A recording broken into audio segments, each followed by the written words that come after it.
9, 8, 7, 6, 5, 4, 3, 2, 1, 0. Women's Wrestling Talk, the #1 women's wrestling network on the planet.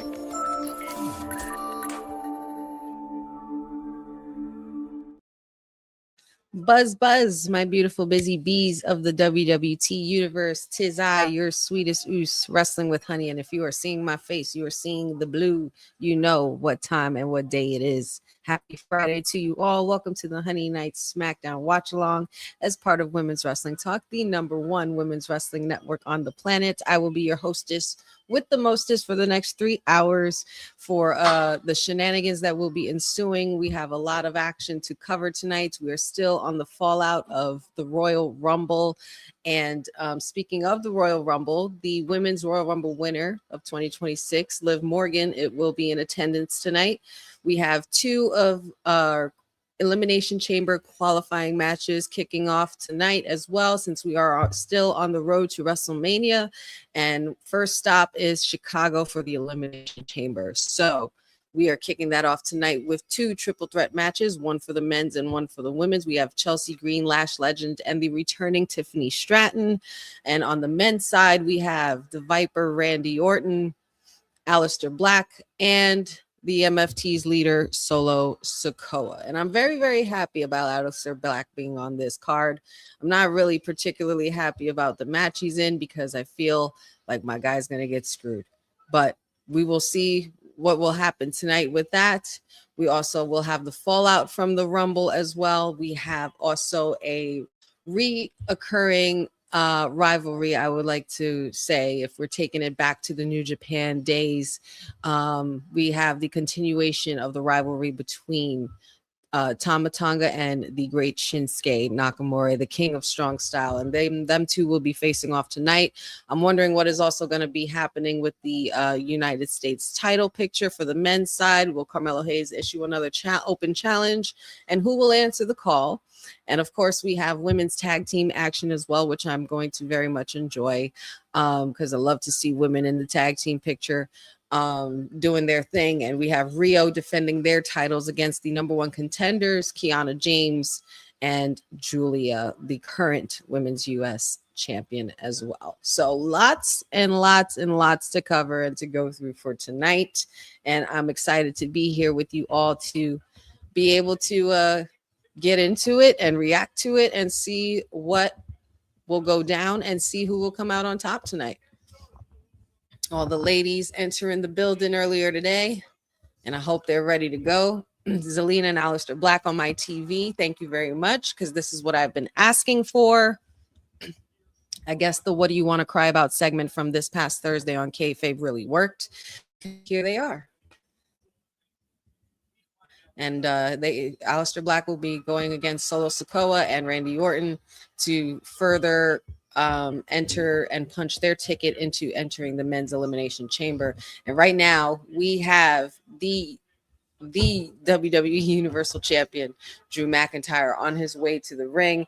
And of course, he's got a lot to boast and brag about, because we saw what he did to Cody Rhodes at the Royal Rumble. He completely ruined his opportunity and ruined his shot to try to advance to even get a title opportunity against him. And I know Drew McIntyre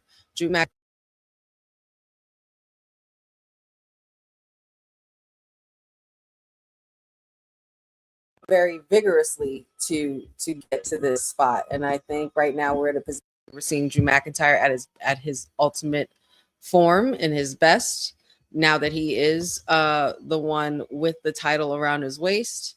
And, you know, after losing it in seconds at WrestleMania 40 in front of a crowd, after being embarrassed like that, I would hope that this man is going to do everything he can to make sure he holds on to this title. And oh boy, here we go. All right, now we got Cody Rhodes on the attack. And of course, we knew this wasn't going to be an easy feat for Drew McIntyre, because Cody is absolutely pissed, and rightfully so. Like I said, he ruined his opportunity at the Royal Rumble. Oh, well, cry about it.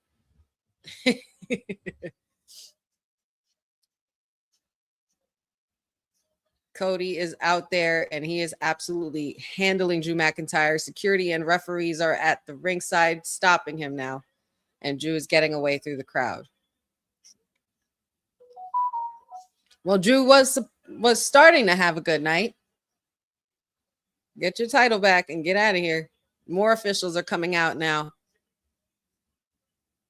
And at this point, Cody Rhodes is absolutely unhinged. He is irate. He is pissed off and all of the things, because that is the title that he lost to a man that has attacked him personally, professionally, and continues to make his life a living hell. Shout outs to everybody in the chat. I see you guys. What's up, everybody? And I stop saying our King Boza, because we're not doing this. We do this every week. We do this every time. And guys, don't forget, the super chats are open. Super chats are open as well.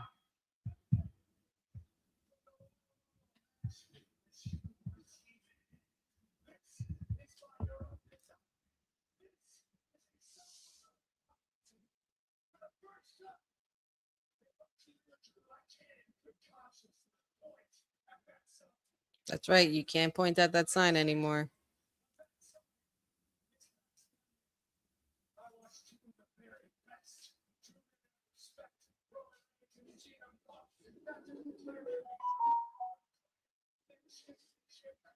Oh boy.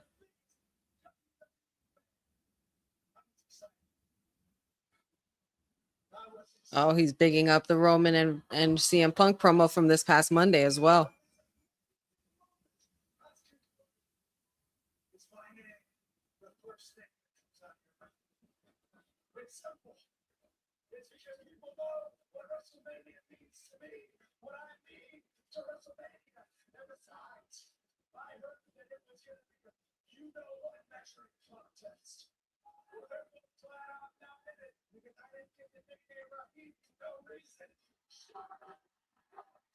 Oh, well, excuse me. He didn't get the name Raheem for no reason.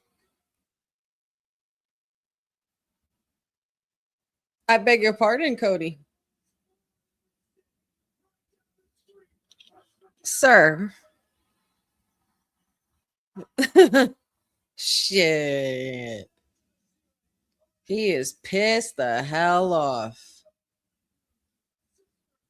Talking about he's from North Carolina. He was born in the hospital down the street.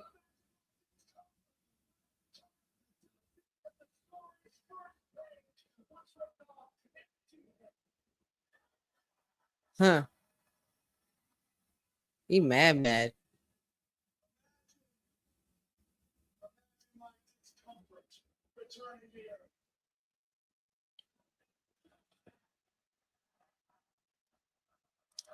The crowd very, very, very amped right now.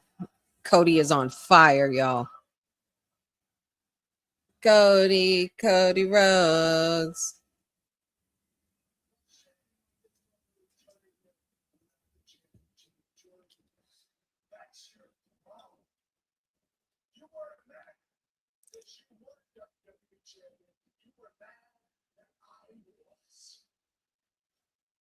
Oh, Cody trying to twist the story now.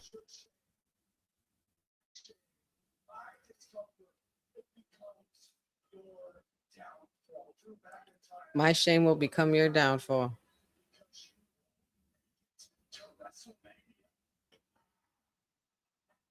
And he said he won't make it to WrestleMania. Well, okay, now. I don't think I've seen Cody this pissed, and he's been pretty pissed off in the past. When it's come to Seth, when it's come to Roman, when it's come to the bloodline itself. Drew McIntyre has completely brought out a different side of Cody Rhodes that we haven't really seen shades of on this side of the pond with the wrestling business, I would say. This is pretty crazy. What a way to kick off SmackDown in North Carolina, the Queen City.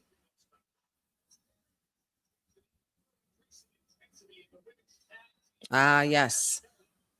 So the women's tag team titles are going to kick it off. There they are. The number one contenders. We got the Women's United States Champion Giulia with her assistant KIANA James.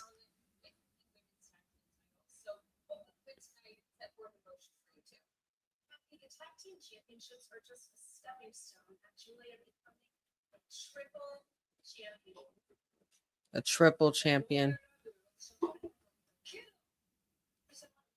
I'm sure Cindy's very happy about this opportunity.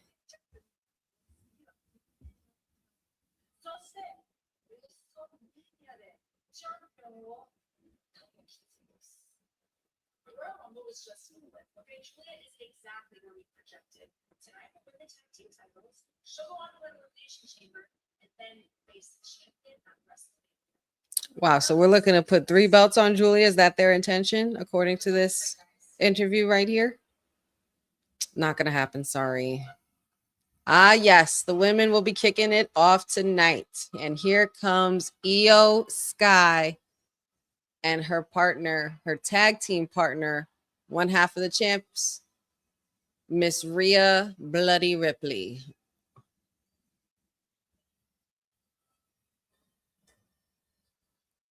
Io emojis everywhere.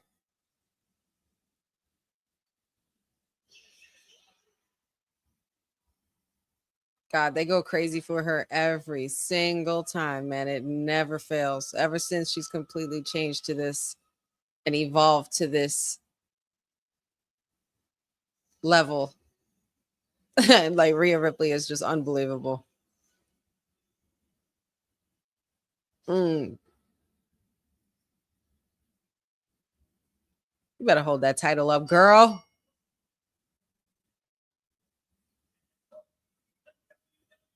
Rhea, these outfits, girl. Very Jekyll and Hyde, very Two-Face. The white and black, I like the yin yang in there. I like that.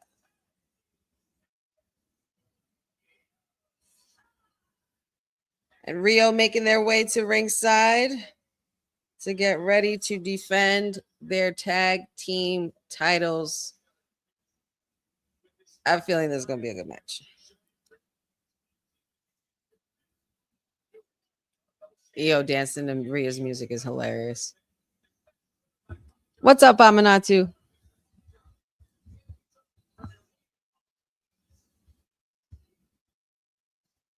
All righty, up next, first commercial break. Indeed. Well, you don't think Rio and Bella Twins can't happen? I think it'll be a possibility if they're entering this tag team division. That's definitely going to happen. And I don't want to say it, but I wouldn't be surprised if they put the titles on them one more time. I wouldn't put it past WWE to allow that to happen.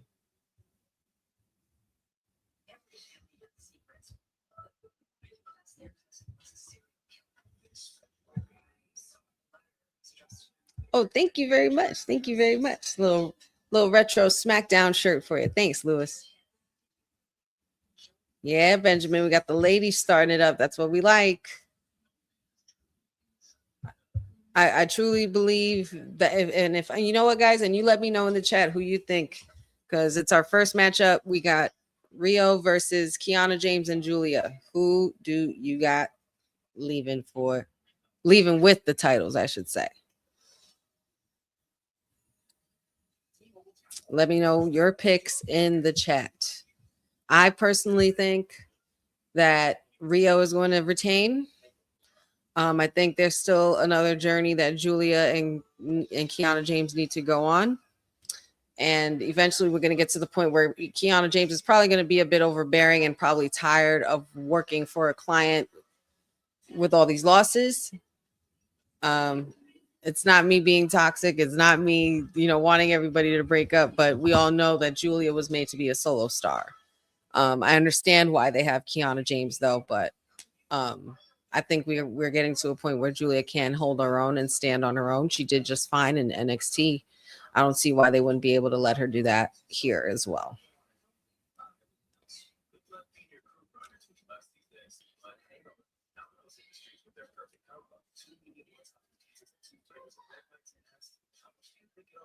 Ooh, that's a good question.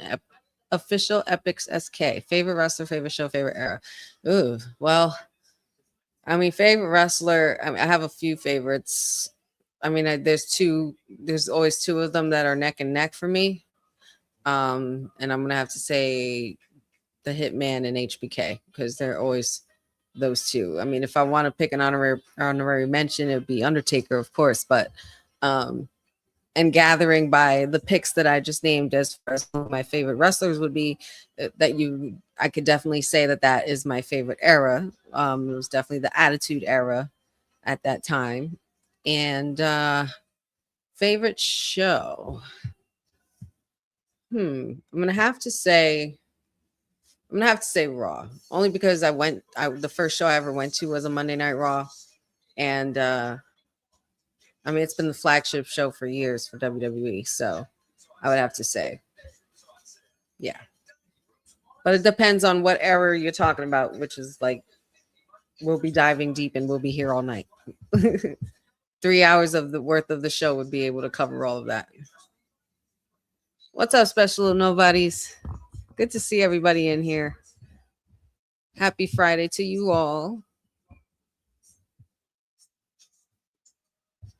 Julia did an entire podcast with Bully Ray on her own. Her English is fine. Yeah, well, there you go. Then let her roam free. You gotta let the caged bird sing every now and then, you know. And they are coming to you live from Charlotte, North Carolina, the Queen City. We got the women kicking it off. Obviously, Drew McIntyre had his entrance spoiled, and he couldn't be as braggadocious as he wanted to be because Cody Rhodes completely ruined that for him.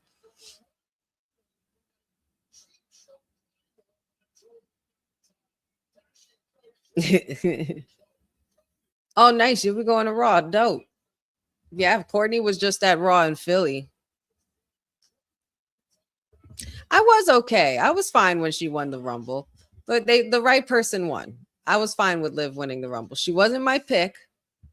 And you know, we win some, lose some. But I initially picked Chelsea Green to win, but seeing Liv Morgan do it and punch her ticket to the main event and finally become a main eventer, that made me happy to see. She's worked so hard for it. Oh, what's happening here with Adam Pearce? I mean, Nick Aldis.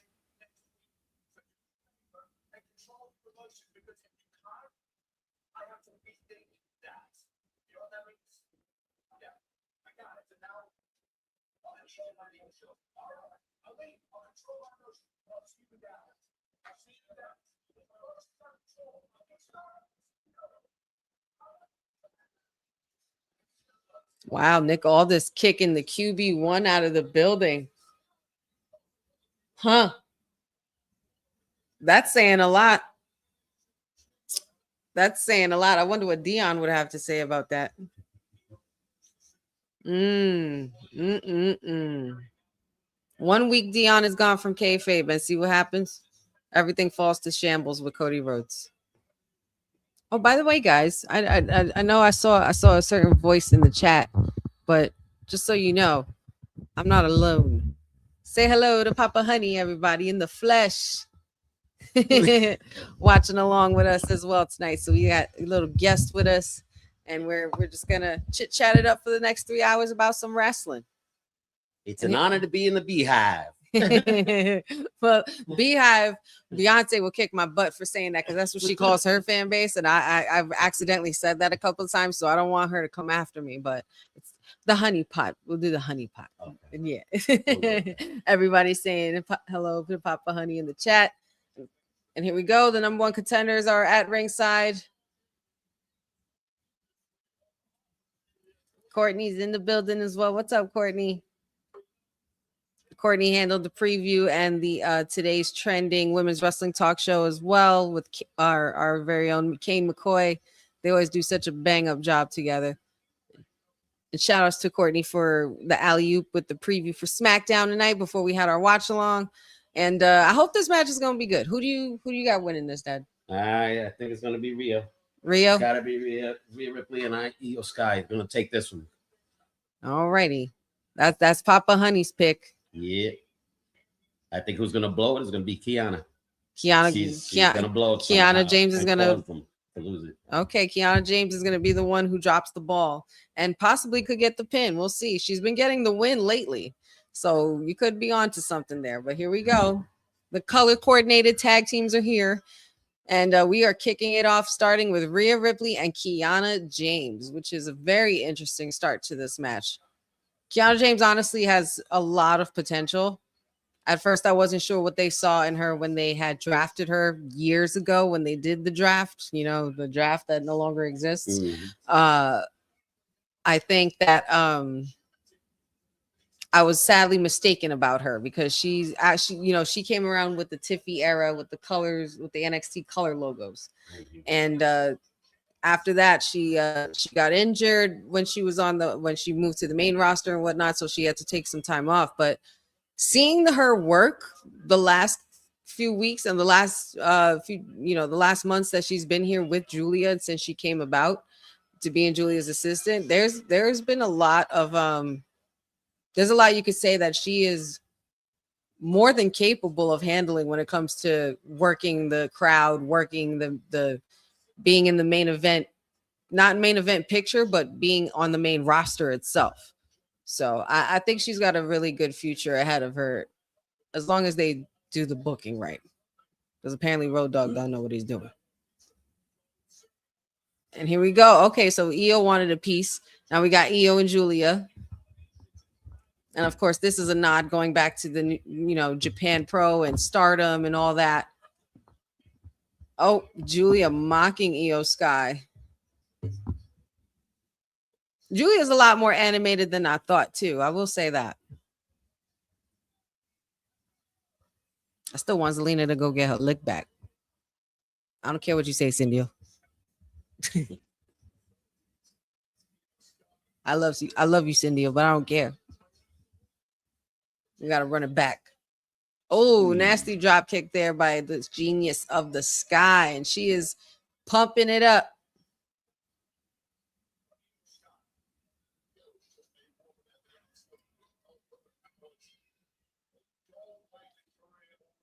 I want you guys to let me know in the chat as well. And Dad, you could answer this as well. What do you think of the run with Io and Rhea going on so far as them being the tag team champions? Like, do you think they're having a good reign? Do you think this reign is going to last a while? Do you think that they'll lose the titles before they get to WrestleMania? Or do you think they'll be part of the card? Like, where do you see the journey of Rhea Ripley and Io Sky? I gotta say, I love their run, but it's been notorious that Rhea has always turned on her tag team partner in the past. So I'm just wondering if that's going to repeat itself. Very, very true. Very, very true. That's a very good point. And we know that Io Sky has definitely had some experience with that, with the way Damage Control fell apart and the whole thing with the Kabuki Warriors, you know, with them, with Kairi and Asuka. So it could be very telling, you know, but Rhea has actually had a history of doing that, but she's proven a lot of loyalty to Io Sky. Yeah. It's one of those things where I think that where this friendship really stemmed from was the fact that, you know, she was getting bullied and Rhea's like, no, you can't bully her. Nobody's allowed to bully her except me, type of thing. Sure. And so maybe we'll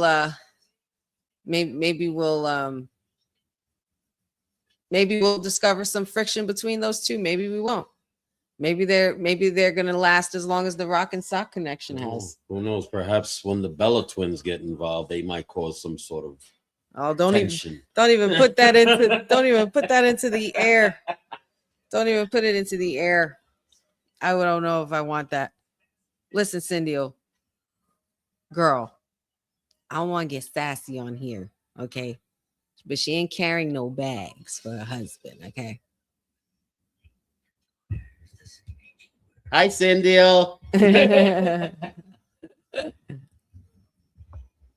That's true. We haven't seen Blair Davenport in a while. I believe the last I heard, I thought she was let go from the company.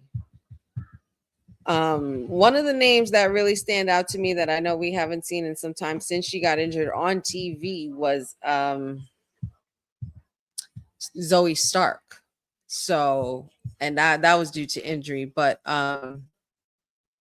she was released. Yeah, no, Blair Davenport was released last year in February. So literally almost a year to the date. Tomorrow would make it a year since she was part of the series of roster cuts that happened last February. So she's been out of here.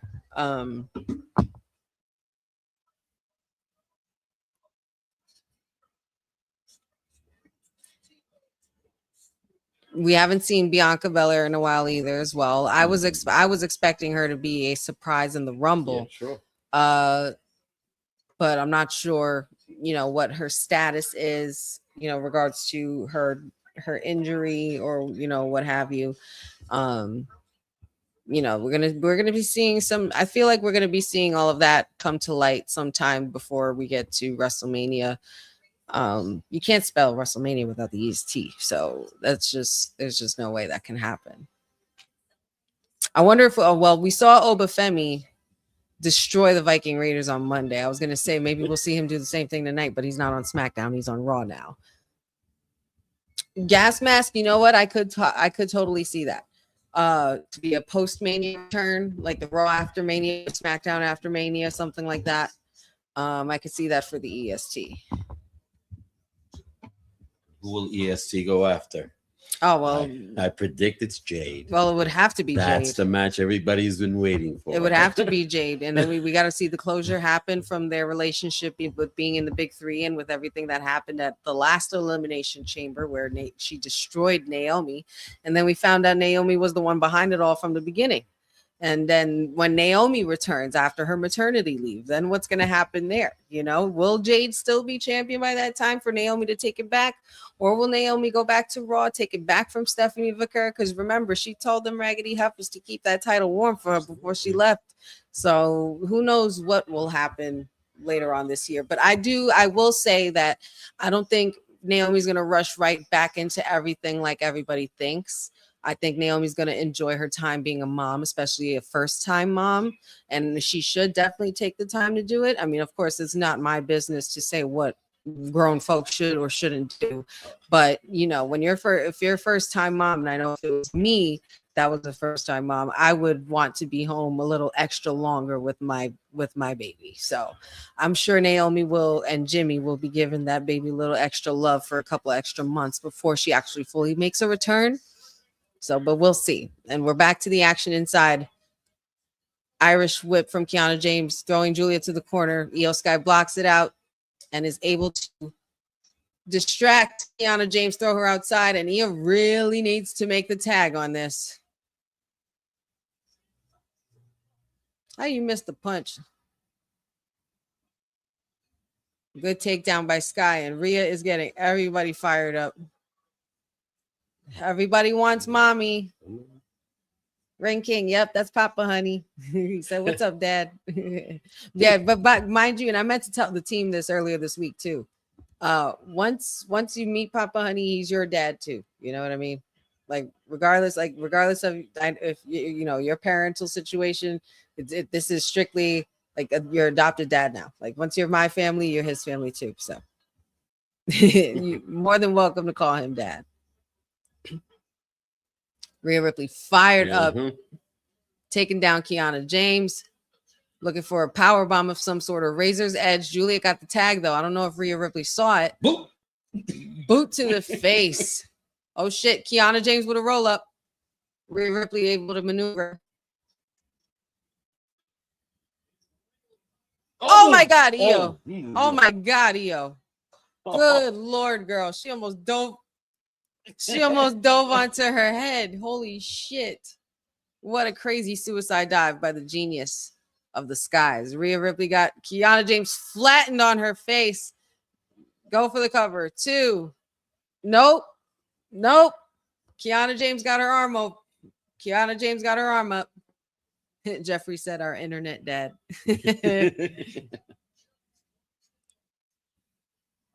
Uh-oh, what? We got a riptide here from KIANA James. KIANA James with a super kick. Think she got out of it. She got out of it. She's lifting Io off the rope. Power bomb onto Rhea Ripley. She literally used Io Sky as a weapon. Now for the tag with Giulia. Holy shit. Oh wow, that was a pretty cool sling blade. Oh my God. Oh my.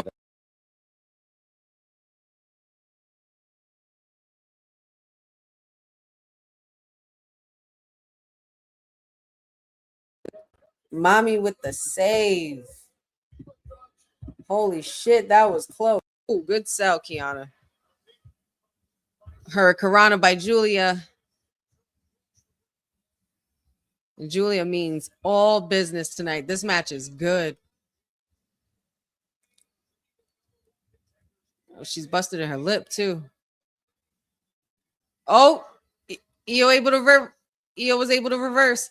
Rhea Ripley with the tag.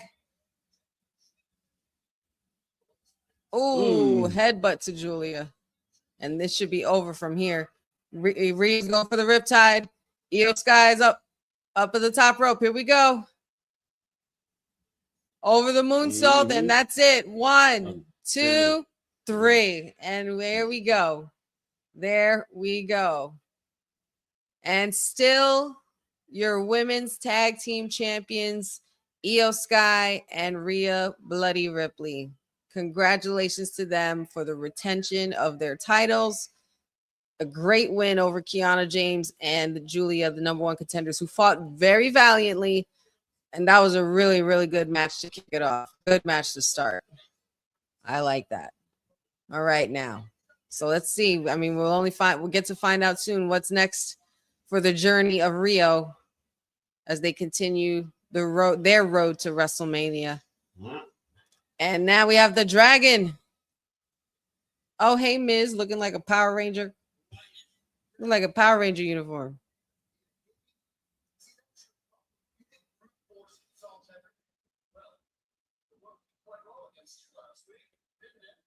Strike up the orchestra. The Dragon is here.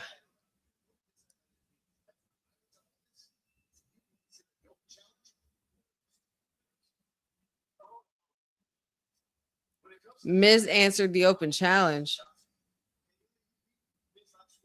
But I don't think Marlo even issued one yet.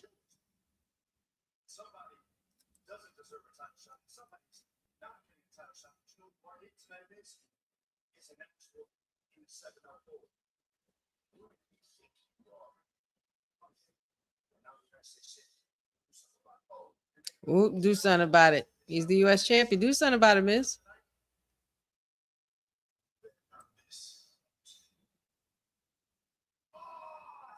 All right, well, Miz is on the way to the ring. All right, I guess, well, the United States Open Challenge is not really open anymore. It's closed for business because it is taken by the most awesome superstar on the planet. That would be The Miz.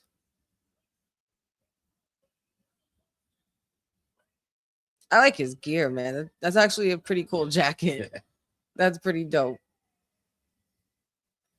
It's like if a Power Ranger became a wrestler and went to Fashion Week.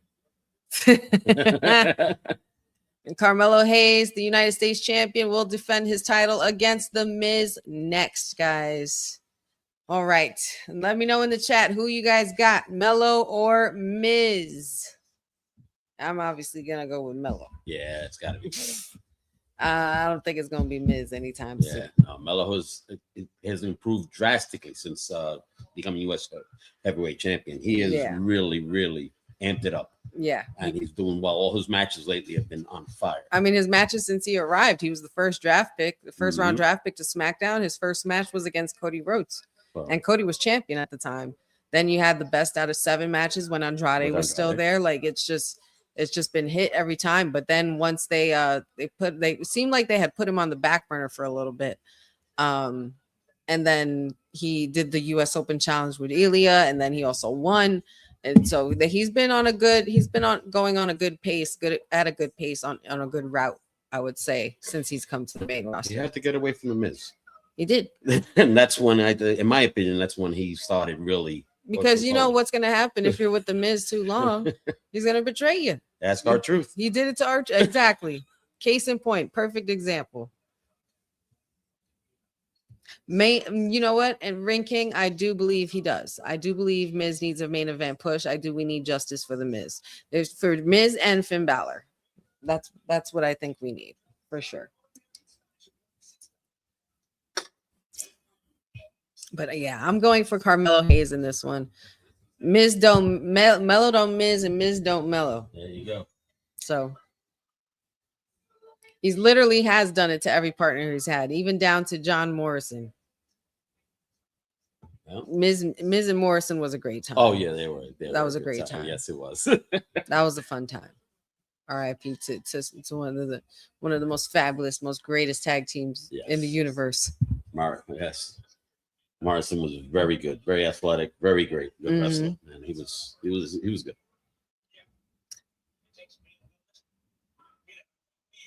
Yeah. With that being said, boss, I think that it's obvious where we're going with this Liv pick for what champion should she pick for the title. I think it's obvious what direction we're gonna go in because of what we saw on Monday. I don't know if Liv wants to smoke with Jade. Okay, I don't know if she wants that. I don't know if she was so. Kudos to her for being here, and she's a brave champion. She's a brave former champion as well. So she's not one to back down from a challenge. She's not afraid. So I respect it.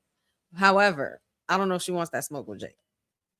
And there's too many loose ends going on with Raw. And what are you gonna do? Go to SmackDown and abandon Judgment Day? I mean, technically you already have. You just haven't done it on paper yet or done it on TV for us to see. But I'm not buying it, Liv. Those ain't your sisters like you say they are. Stay tuned for the sisters drama. Don't dump each other out of a Royal Rumble. And sisters definitely don't pick up the title that the sister was just going for a few minutes before in the match. So, Liv, I'm on to you, girl. Drama. I'm on to you. Drama. Cat fight. Meow. But I think she will pick the Women's World Championship over Jade's title. I just don't see it. That would be a pretty cool challenge for Liv, though, to overcome the storm. That would be pretty big. Yeah. And she could. I believe she could. Liv has proved she could do just about anything. Yes, she can. Yes, she has. Yes, she has. Because she is carrying this new generation of women. But can we make a mention that when Liv eliminated Raquel, reminiscent of HBK back in the day, eliminating his bodyguard, Big Sexy Diesel, in the Royal Rumble, and how that conflict started. I think we're seeing a repeat of that. Yeah, history does have a tendency to repeat itself. It's basically like the mayor likes to say, a wash and repeat, a wash, rinse, and repeat kind of thing. Because it's always a good story worth recycling. There's nothing better than going into a tag team feud and making a friendship story and then turning it into the drama that we need. And I'm so glad, and we mentioned this a couple of weeks ago, but I'm so glad they finally got the him and not the meh thing going like they did before, which was absolutely absurd. All righty, there's the champion walking to ringside, looking prime, looking ready, looking like money. Yep. Thank God he got rid of that gaudy necklace he was wearing after. Yeah, I wasn't a fan of that Andre the Giant necklace. Yeah, it was like, nah, I didn't need that either. It was a little much. Nah, I didn't need that either. I'm good without that. This is perfect. But trading that for this title, I'm happy with it.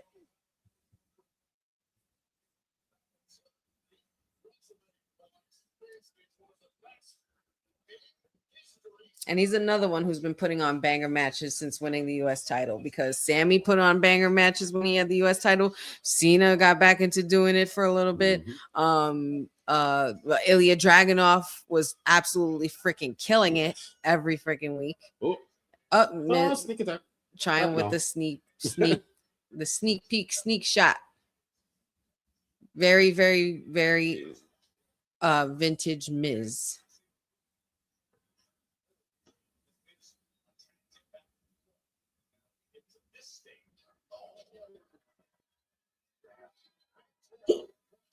I was gonna ask, can you give me a soda? Sure. I put one in the fridge, the Pepsi. Okay. Thanks. I ran out of my bubbly. Oh. I'm seeing a lot of Mellow picks in the chat as far as who's gonna win.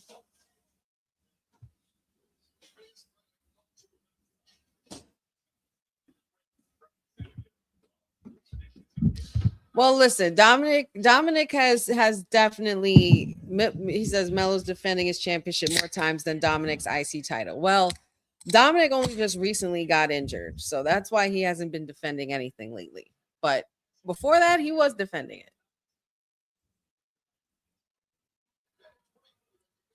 it. And Charlotte is giving some pretty good energy so far for the night.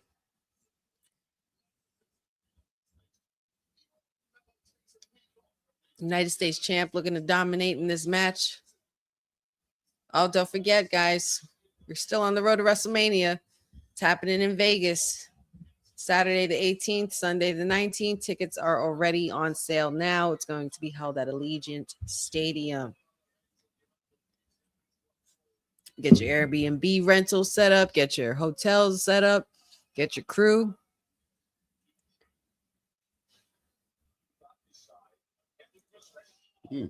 Do I think Brock Lesnar will face Gunther? I think he should.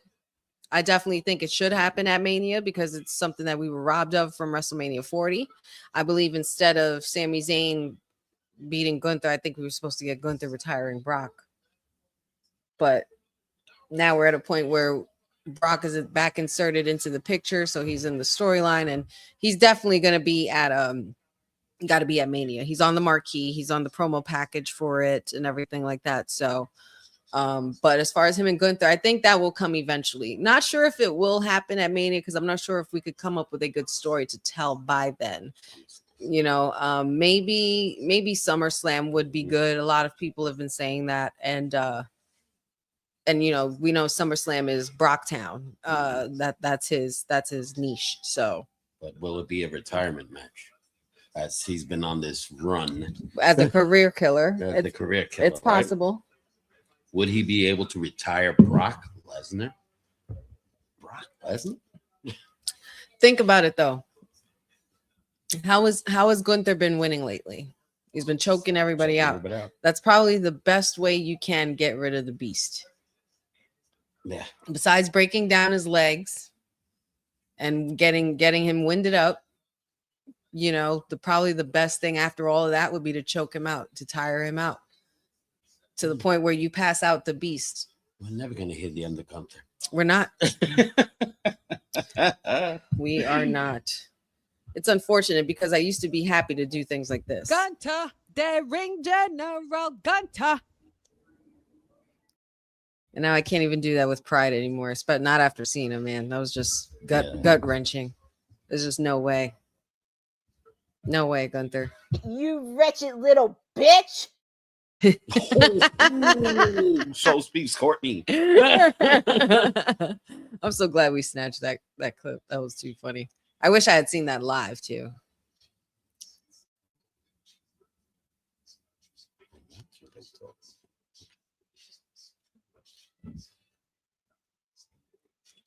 You know, before we get back to the match, you got to give a lot of credit to The Miz. As far as what? The Miz, it's just his career. He came from a VJ on MTV. Yeah. And what he's done over these decades, whether he's winning, whether he's losing, it doesn't matter.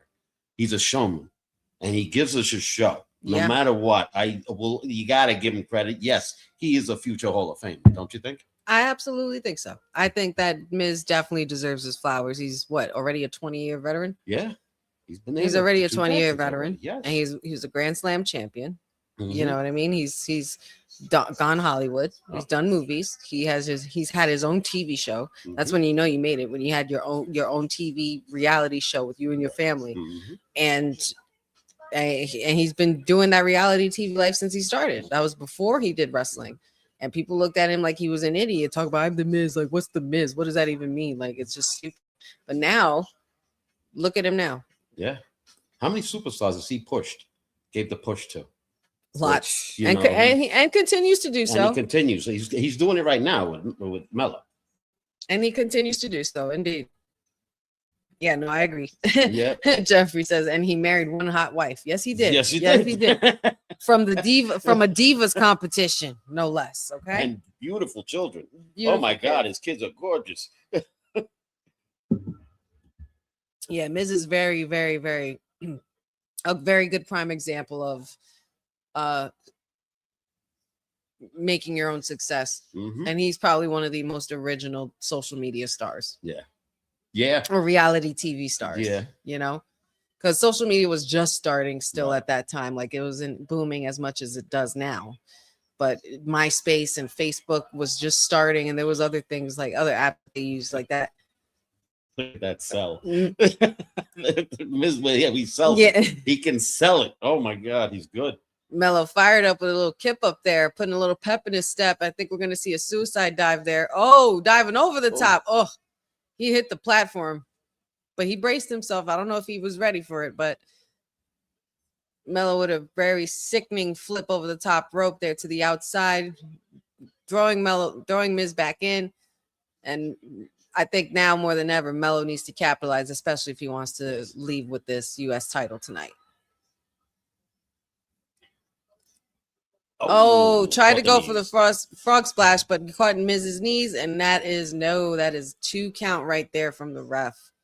Miz almost got that off. That was very close, too close for comfort. You too, Willie. Hope you guys have a safe and wonderful weekend and enjoy the Super Bowl for those who are going to be watching. I will be too busy enjoying the Benito Bowl, so I don't care about football. Honestly, since last week or two, I haven't cared about football because, you know, me, your girl's a Steelers fan, and I'm miserable. I'm just miserable. So they don't want to see my team be great no more. And now I have a whole new team, a whole new coach, and I don't even know what to do with it. I don't even know if I want this. But all I do know is screw the Patriots. That's all I know. Screw the Patriots, please. Go Seahawks. Anybody but the Patriots. Okay. Thanks, NFL. From yours truly, the queen bee of WWT, the sweetest ooze. But yeah, I'm gonna be watching the Benito Bowl for sure. I can't wait to see Bad Bunny do his thing. And apparently he said he's bringing some friends too. Shit, y'all better get your congas and your bongos and your salsa dresses and your straw hats and your maracas, and you better get with it. Start stretching out those hips now, y'all, because he's gonna have y'all dancing. That's all I know. Oh, nasty power slam there by Miz. And still no 3. What does the Miz have to do to be able to capitalize on this situation? Oh, yes, Jeffrey. And you can't forget the chanclas. You got, look. Can't forget the chanclas. Ever. Not never. It's nice to see that Melo's knee is not really bothering him. The past few weeks, he's been favoring that knee. Yeah, true. It looks like he's moving pretty well on it now. Oh, well, yeah, look at that landing right there. Oh, try to go for the... Oh, no. Oh, snap. Oh, whoop. Skull-crushing finale, but he flipped out of it. First 48. 1, 2. And that was a 3. I think that's the first time I've ever seen somebody flip out of the skull-crushing finale. Yeah, I've never that. seen anybody maneuver out of before. that before. That was pretty cool. That was very unique. And still, your United States champion. Congratulations to Carmelo Hayes for successfully retaining his United States title against a really awesome match, no pun intended, against The Miz. So very, very well done. Another great way to continue to help Melo get on that rise and get on that rocket like he needs to. And another successful win under his belt. Good for him. Good for him. Until next week, enjoy your weekend, Melo. What time is it? Oh, what time is it? What time is it? I believe it's Tiffy time, because she is gracing us with her beautiful presence here.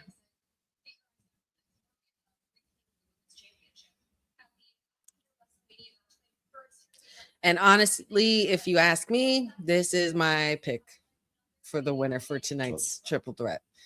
I want Chelsea Green in there. Yeah. Unless there's a way that she screws her out of it. Oh, and speaking of Chelsea, here she comes. It's like I said her name and she appeared.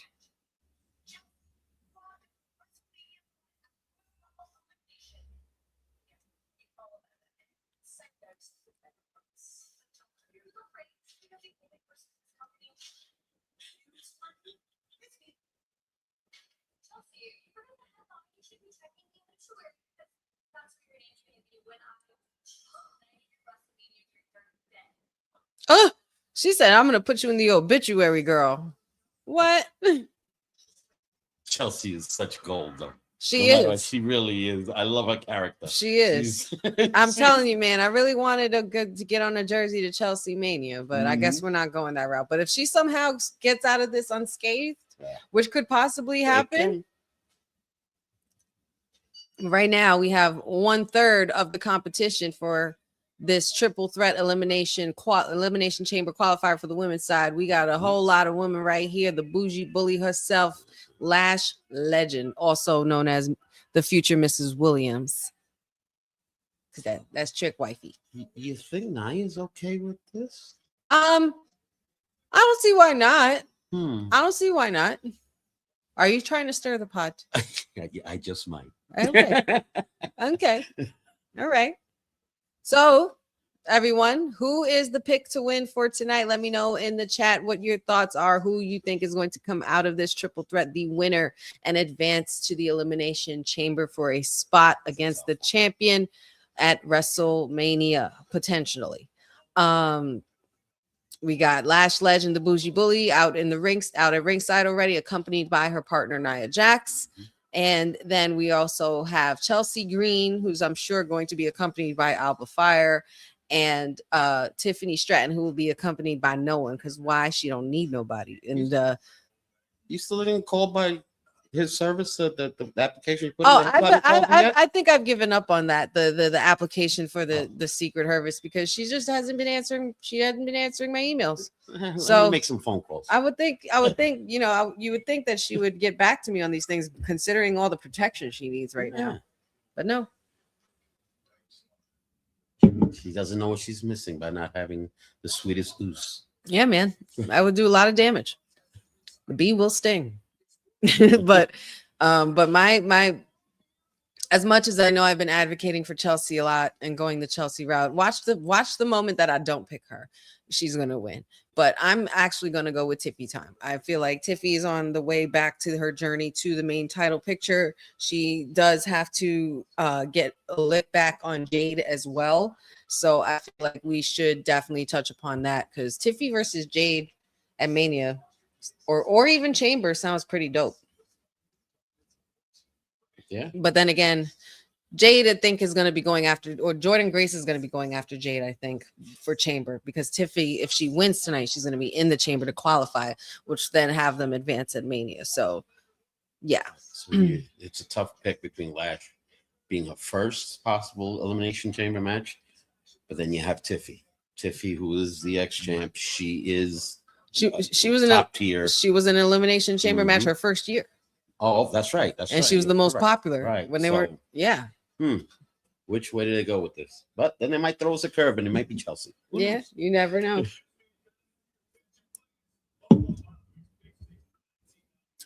Let's see. Oh, really, Nanette? Is that true? Oh, wow. I wonder if that's true. Let me look that up.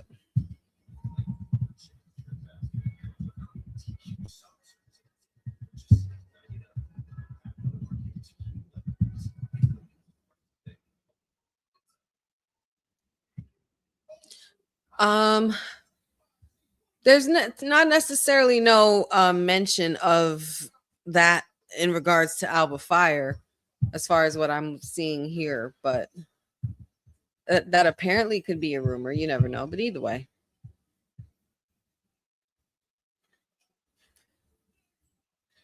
Me, oos. It's just me, oos. So I see some Lash Legend picks. Anybody else? Who we got? Mag says he'd like to see Miss Dimples Chelsea Green win. I'm sorry, man. I think I'm going to Tiffy time. I think I'm operating on Tiffy time tonight. I'm just wondering the amount of destruction Lash Legend would be able to cause in that chamber. Some busted up pods, people going through pods. True, true. I wonder. But then you also think about the athletic ability of Tiffy and how great she could, you know, create a highlight reel moment or, you know, a flashy moment, a moonsault or something. Yeah, moonsault off the pod, something like that. And then you also think about Chelsea for being, you know, the comedic relief we all need. Oh yeah. Getting beat up inside the plexiglass, getting locked up with someone she doesn't want to be locked in there with, and her getting her ass beaten, slammed her face in the. We got everybody quiet. We got Wyatt 6 action. Oh, I gotta put it up. I don't care.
So he's interrupting that triple threat. Howdy's interrupting that triple threat. That's basically what that message was about. Yeah. He has cryptic messages in all of his vignettes, and that was basically a preview saying, I'm gonna screw up your chances of advancing tonight. So yeah, and he's gonna make sure it happens. And the only time it will happen is when you're all alone. Oh boy. I don't think Solo knows what he got himself into. Oh, he definitely doesn't, especially after he stole the lantern. You want to talk about blasphemy? And there she is, Miss Madam Newsworthy, Chelsea Green, mixed tag team champion of AAA Lucha Libre, alongside Ethan Page.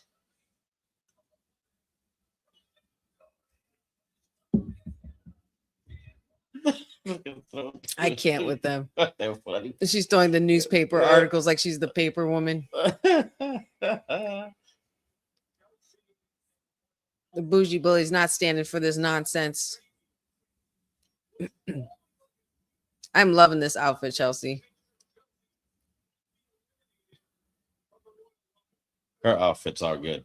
She goes with themes and stuff like that. One of the best ones that she had was the one with her face on it. Yeah. That was probably one of the greatest.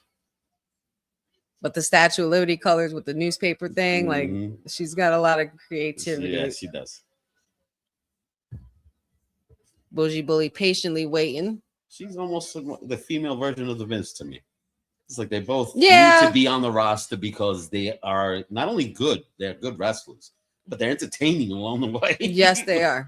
Agreed. With their antics and She's stuff. the perfect. I would. That's the perfect comparison I would give her. The Miz, the female Miz, and there she is. Oh, here we go. Everybody, check your clocks. Set your watches. Set your clocks. Cause now we are running on Tiffy time, baby. And we are down into the second hour of our Honey Night SmackDown watch along. 1 hour down, 2 more to go. We got a women's triple threat kicking off right now for the Elimination Chamber qualifiers. We had our tag team match. We had Drew McIntyre get attacked by Cody. We still have yet to see the likes of Liv Morgan. We also have Shinsuke versus Tama Tonga coming up, and I'm sure and almost positive that the men will be the main event tonight. Nice to see my guy Alistair on the main event, which means we'll also see some Wyatt 6. If I see Wyatt 6 and Alistair in the same freaking ring, you know this equipment's going to be gone. Just know that now, y'all. Just know that now. And here we go. Bell has rung. There you go. There's Chelsea. Chelsea slapping. Chelsea just walking up to Chelsea. Girls and slapping them. Girl, do you not know there you go. what you are messing with? I'm like I like the Tiffany chat bell bottoms things she got going on. It's very, very Celine, very Selena. And now face to face. It's now this is a nice little showdown. Yes. This is juicy right here. Mm-hmm. And Tiffy don't back down, but Lash is not going to make this easy for her either. Using her own, using Tiffy as a weapon, knocking out Alba Fire to the outside. Because Alba Fire, I'm not sure why you would get involved. You don't want to get involved with this. There's no reason why Lash Legend can't win this match. No, there isn't. She has been a top contender since she's arrived. She's stolen the show every single time, and she dominated in the Women's Rumble. She's definitely a powerhouse. She had the most eliminations for this year. Yep. I think she had potential to also be the Iron Woman. I would have really have liked her to see. I would have liked to see her be in the Final Four. Tiffy's gear is fire. All their gear is dope. Oh, nice little moonsault there by Tiffy. Going for the pin, but Chelsea knocked her out. Chelsea, what do you think this is, girl?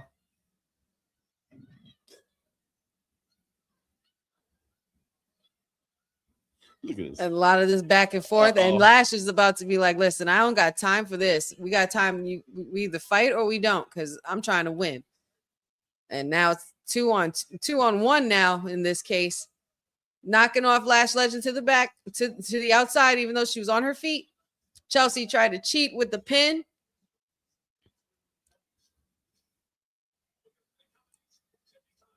Oh boy. Back and forth here. A lot going on here between Chelsea and Tiffy. This is a good little matchup I needed as well.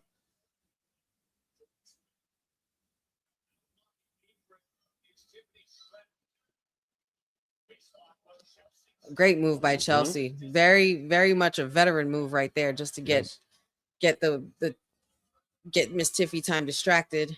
And now she's going up to the top rope. Miss Chelsea don't do well with heights, but I don't know how she's doing this. And she's done it. Look at her. And a little cross body splash onto Nia Jax. Yeah. And Tiffy time. Pointing to the sign because she wants to pledge her allegiance and make it to WrestleMania. And oh my God, a nasty boot there. There goes that. Very short-lived. Well played there by the bougie bully, Miss Lash Legend. Listen, she's got star written all over her. Yeah, she does. Like, if you don't book that woman as a star, then there's something wrong with you. Absolutely something wrong. Proper guidance, proper storylines, proper. Yeah, she is destined. Yes, indeed. I agree. Oh, and don't forget, guys, quick reminder, in 2 weeks, not next week, but the following week, 2 weeks, SmackDown will be on Sci-Fi due to the Olympics. So make sure you guys adjust your DVRs or what have you, or your apps, and make sure you guys have your recording set for Sci-Fi, not USA Network, in 2 weeks for SmackDown.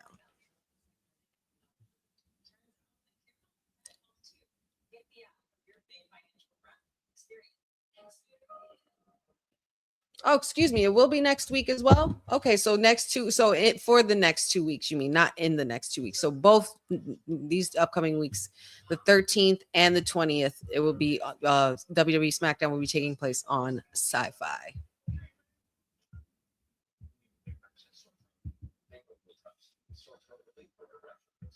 It's going to be good.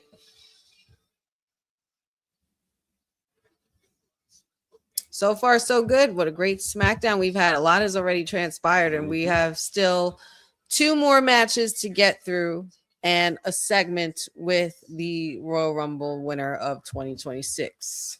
Papa Honey, what did you think of Liv Morgan when you saw that she was the last woman standing at the Rumble this year? Were you happy with the pick, or did you want somebody else? Is there anybody else you could have seen winning, or did the right person win? Did they get it right?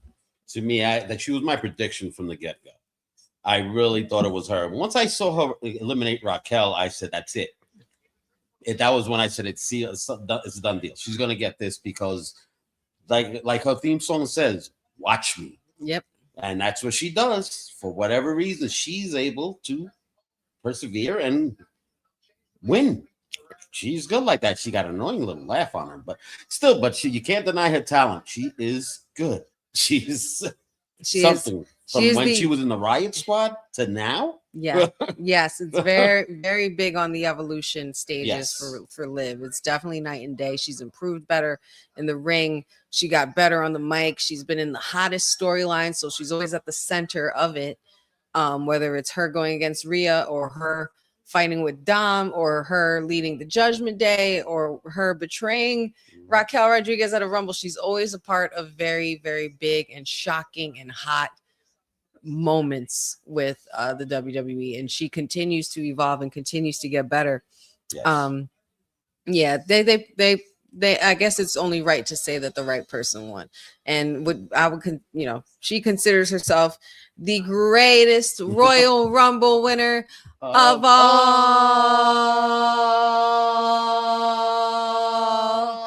time.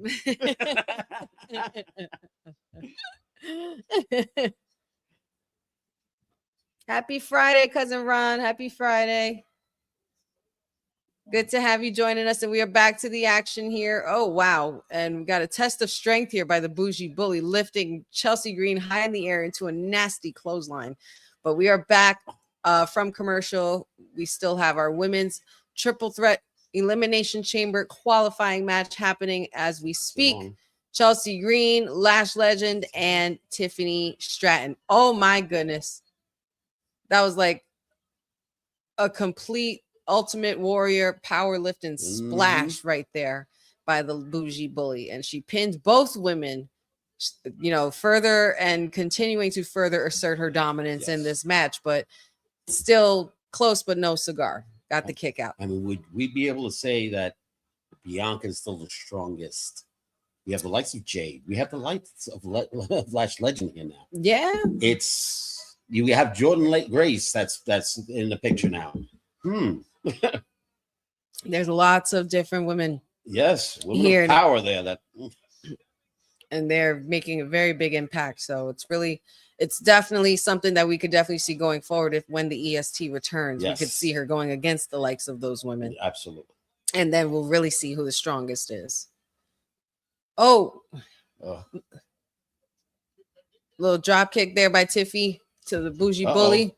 And now that the Bougie Bully's incapacitated at the outside, Chelsea Green could try to make her move, and she was going for the unprettier, but Tiffy was able to get out of it. Dodged a kick, tripping Tiffy. Very much a veteran move here. What is the term? Ever the opportunist. That's what Chelsea is. She's always the opportunist. She will try it every little sneaky way to get. I agree. I totally couldn't agree more. A nasty little suplex there by Tiffy Time, still holding on and jumping into yet another suplex that could have really been a little ugly there. But Lash Legend able to break the pin on Tiffy Time, and Lash looking to capitalize on the situation now while Tiffy Time is down. Chelsea Green still out of the way. What's happening here now? Got a little bit of a tangle up between the women. And Lash looking like she was trying to wheelbarrow Tiffy, but there might have been a little bit of a malfunction there. Tiffy was trying to go for the cartwheel. Oh, snap. Oh, snap. Buckle bomb into the corner. Lash Legend is taking over this match. Slamming Tiffy Time. Pinning. Oh, wow. Do you detect a little ring rust perhaps from Tiffany? She's been gone for a little while. No, I wouldn't say ring rust. I would say that it's just that she's met her match with a woman who's stronger than her. Watch the opportunist. A little coast to coast action there by Chelsea Green. She got Tiffy out of the ring, and she needs to go for this pin. Nia Jax ruined the opportunity. And here comes Alba Fire. There's the security. Alba, what are you doing? Wow, Chelsea Green not backing down, slapped the shit out of Nia Jax. A lot of drama going on outside of this ring. I have a feeling something else is going to get a little crazier. Oh, my goodness. And they threw the Bougie Bully over the barricade. Somebody needs to get inside this ring. Oh, she takes the bullet. Nia Jax took the bullet for Alba Fire. Tiffy and Chelsea teamed up for one moment just to get Nia out the way with a double super kick. What are we doing here now, Chelsea? It looks like we're going for an unprettier. No. Reversed by Tiffy time. And that's Here it. we go. Here it comes. I think we're going to see it. Prettiest moonsault ever executed and pin 2, 3. Congratulations to Tiffy time. Tiffany Stratton has advanced. Careful. Wardrobe malfunction. Yeah, watch out now. Watch out there. Watch out with those things. This is G-rated. It's family show. Family show. Tiffy time has advanced in the women's elimination chamber match. She is the first to successfully punch her ticket and qualify for the elimination chamber that is going to be happening Saturday, February 8th in Chicago. Congratulations to Tiff. Well, there's my pick. But Chelsea, I still give her credit. What a show she put on. Jesus. Very well done by and Lash Legend. Yes. And Lash Legend. Amazing match. Yes.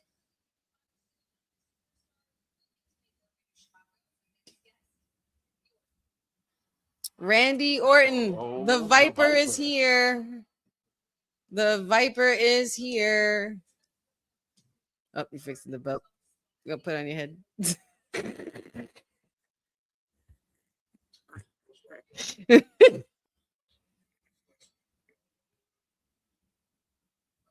What?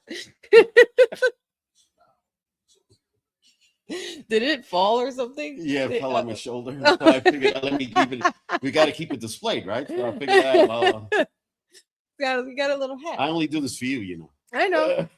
I appreciate the support. Oh my God. Oh my God. Folks, you know I'm happy right now.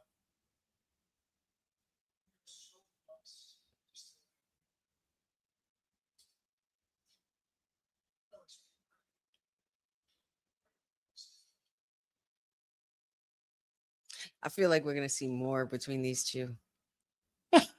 Love her. She's so tiny. She's so tiny. She looks him up and down like he's little.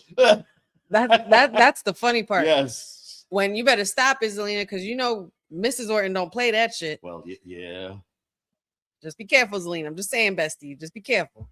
Yeah, I predict shenanigans in this match. Yeah, I think Alistair just put a pox on Randy. Yeah. And Solo put one on himself when he got a hold of the lantern. And Uncle Howdy's definitely coming for that ass tonight. So, of course she wants Randy to lose. Why wouldn't she? She wants her husband to win and Randy to lose. That's what any wife would want who's in support of her husband.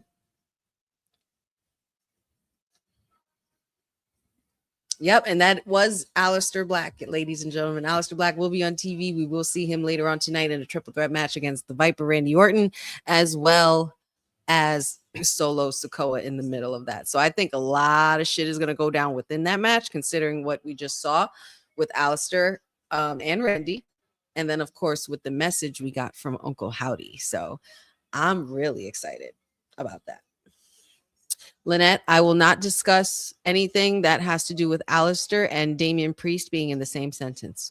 I will never discuss it again. I will just pretend like that stupid match did not happen. We are on to bigger and better things. Yeah. There's no way you can go from a face-off with Seth Rollins and Cody Rhodes on your return to then get mauled by Damian Priest in a stupid gimmick match, and now WWE thinks I'm going to forgive them because they're back on TV. All right, fine. So what? They listened to me. So what if I went on a rant and cried about the fact that I didn't see Aleister Black and Zelina, my two favorites, on my television screen? I love, and not for nothing. Where's my other client, Matt Cardona? Where's Mr. Always Ready? Newly signed acquisition to WWE, back to SmackDown after 7 long years of being away from WWE, or 5 years, however long it was. Ugh.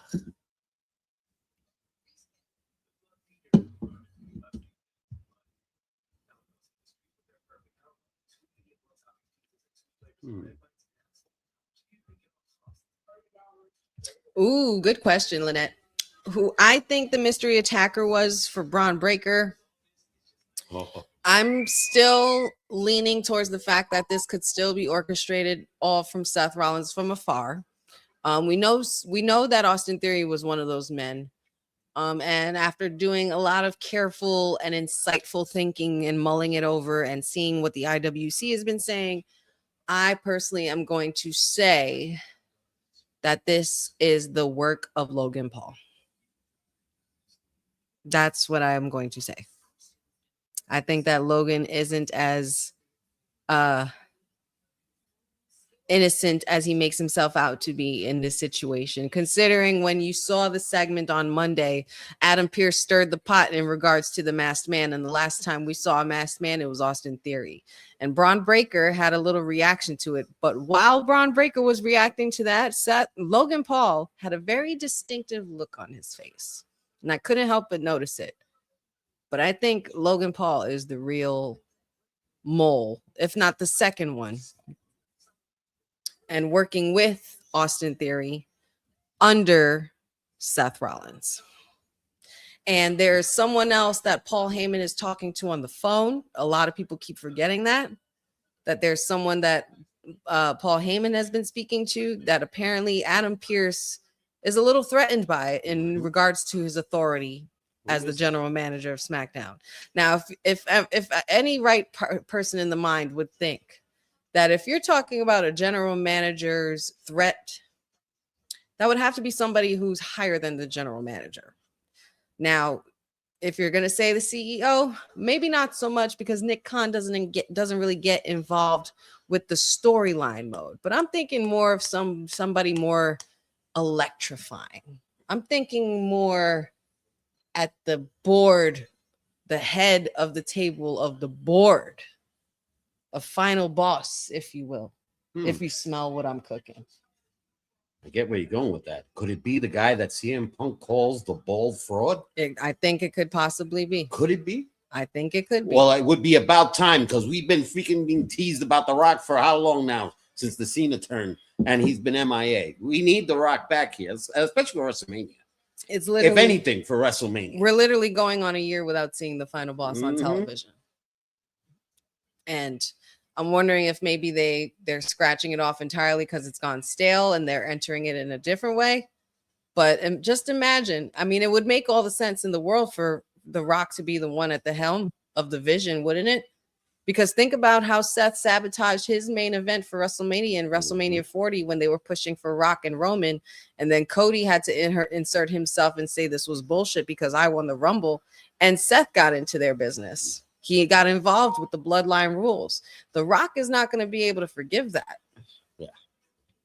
So what better way to do it than to order men like Braun Breaker and Bronson Reed to strike, to offer them a better deal, and to have Paul Heyman at their side. That's a pretty wild faction, if you ask me. I have another angle, though. Paul Heyman was the one that screwed over his cousin Roman. Yes, he did. Could The Rock be playing Paul Heyman? And then you have, who was known before, he was known as a visionary. He was the architect. Yes, he was. And you literally have him orchestrated. I'm just throwing possibilities out there, world. I don't know. I've been watching wrestling for over 50 years. I've seen a lot of different angles, but there's another swerve that possibly could happen. That's something. That's something. Oh, look at this guy. How about this guy right here? How about this guy right here? The ruler of NXT, former NXT champion, North American champion, probably he's definitely going to become in the future, but is already proving to be one of the best and greatest investments out of the NIL program that the WWE pretty much uses as like a factory to build superstars. And that's where Obafemi came from. Who's better to push over than a Brock Lesnar? Lesnar has nothing to prove. He's on his way to, oh my God. We got Kit Wilson. We got a Kit Wilson sighting, everybody. Kit Wilson. Everybody get your muscles up. Get them hips. Kit Wilson, the antidote in motion. Kit Wilson, baby, no one can top it. The future Hall of Famer. Yeah, I'm the topic. Yes, move it. Kit Wilson, woo! It's strength of focus, I redesign. This song is a hit. I don't care. He was my surprise pick in the Rumble, and you guys bring it out the Friday after. The nerve. Kit Wilson. Grind those hips, y'all. You got to be the antidote in motion. The antidote in motion. Come on, come on, put the muscle. Got to do the muscle man dance. It's so there it is. There it is. Look at those hips. It's Rick Rude mixed with like Val Venus mixed with Ty Dillinger. No, not Ty Dillinger. The Prince Pretty. No. Prince Pretty. Tyler Breeze. He was at the Royal Rumble last week and they didn't even put you in an entrant. Oh, it disgusted him. Oh, the male toxicity. Dirty chauvinistic pigs, he says. Mm-hmm. Ugly meatheads. Toxic.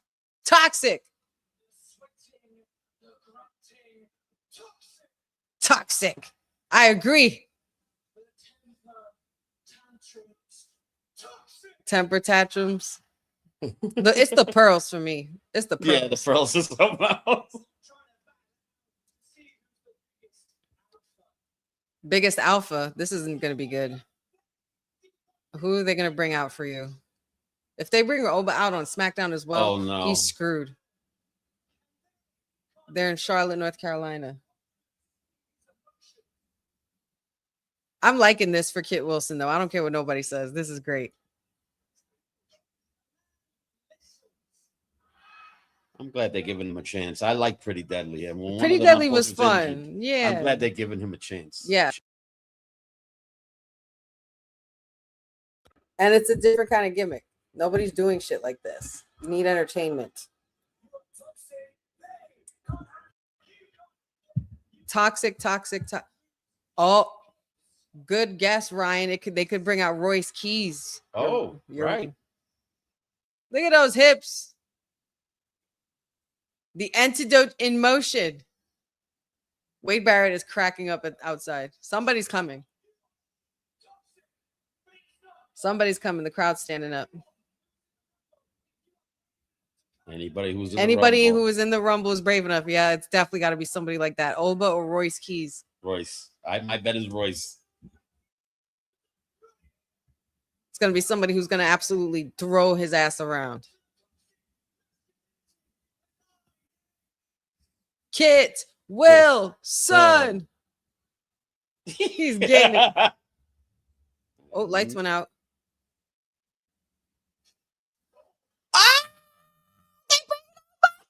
Oh, damn. Oh. Everybody let me hear it. Who? Uh-oh. Who? Woo! Who? Yes. Time to strut, y'all. Mm-hmm. Get your strut on. Let's go. And oh yeah. The ruler, the leader of the Big Back Coalition is here. Oh, poor you kid. hear that? Oh, but they are so loud. Oh my God.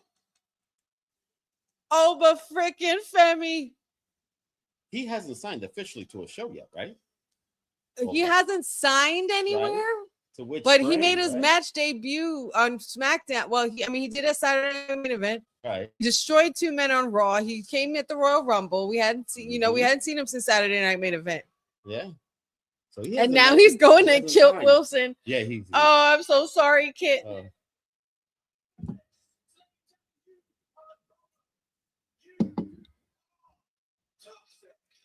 Oh my God. Let's go. Ring that freaking bell, man. It's over. Oh, this is going to be over real fast. This is a squash. Oh my God. That's a big man. Look at him, man. Oh. I've never seen a big man move like this, man. Holy shit. Oh my God. Dropped him like a bad habit. And he is on fire. Where is Will? Where is the councilman? He needs to be here. Nasty little ball from 2 and 3. That's it. He didn't even get a chance to take off his vest. That's it. Wow. What you think this is, man? Total domination. Yep, Total there it goes. domination. My man dressed up like the Usos in the front. Got the strut. Let's go. The ruler. Look at this image. 2 images in a week of this man demolishing grown-ass men. And on Monday, he defeated 2 of them. And no slouches either. Big men. No slouches. This man defeated 2 big backs. Yep. Look at We have a little R-Truth. R-Truth is doing the strut.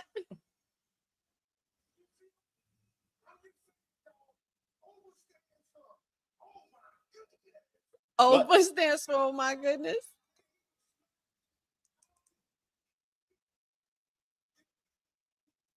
Eating people.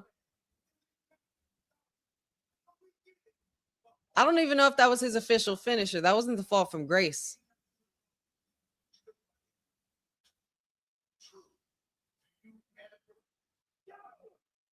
Uh-oh. Oh? Uh-oh. Uh-oh. That's right. Nobody messes with truth except Damian Priest.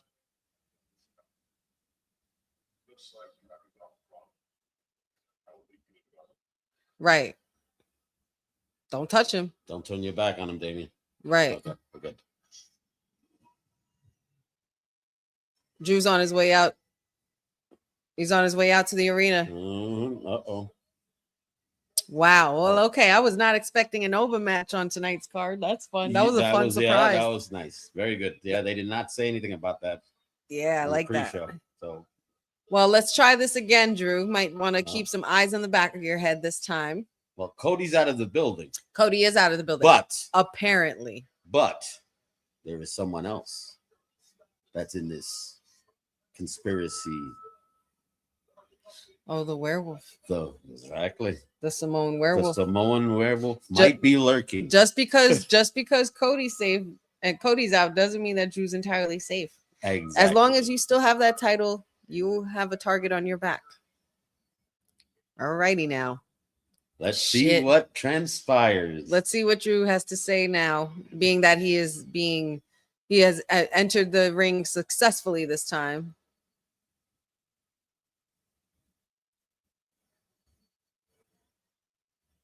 They must mark those ring corners, right? So you don't ever climb the wrong one when they shoot the fireworks. You know what's so funny? I have that thought every time. Yes, I'm just like, you know how on it they have to be to make sure.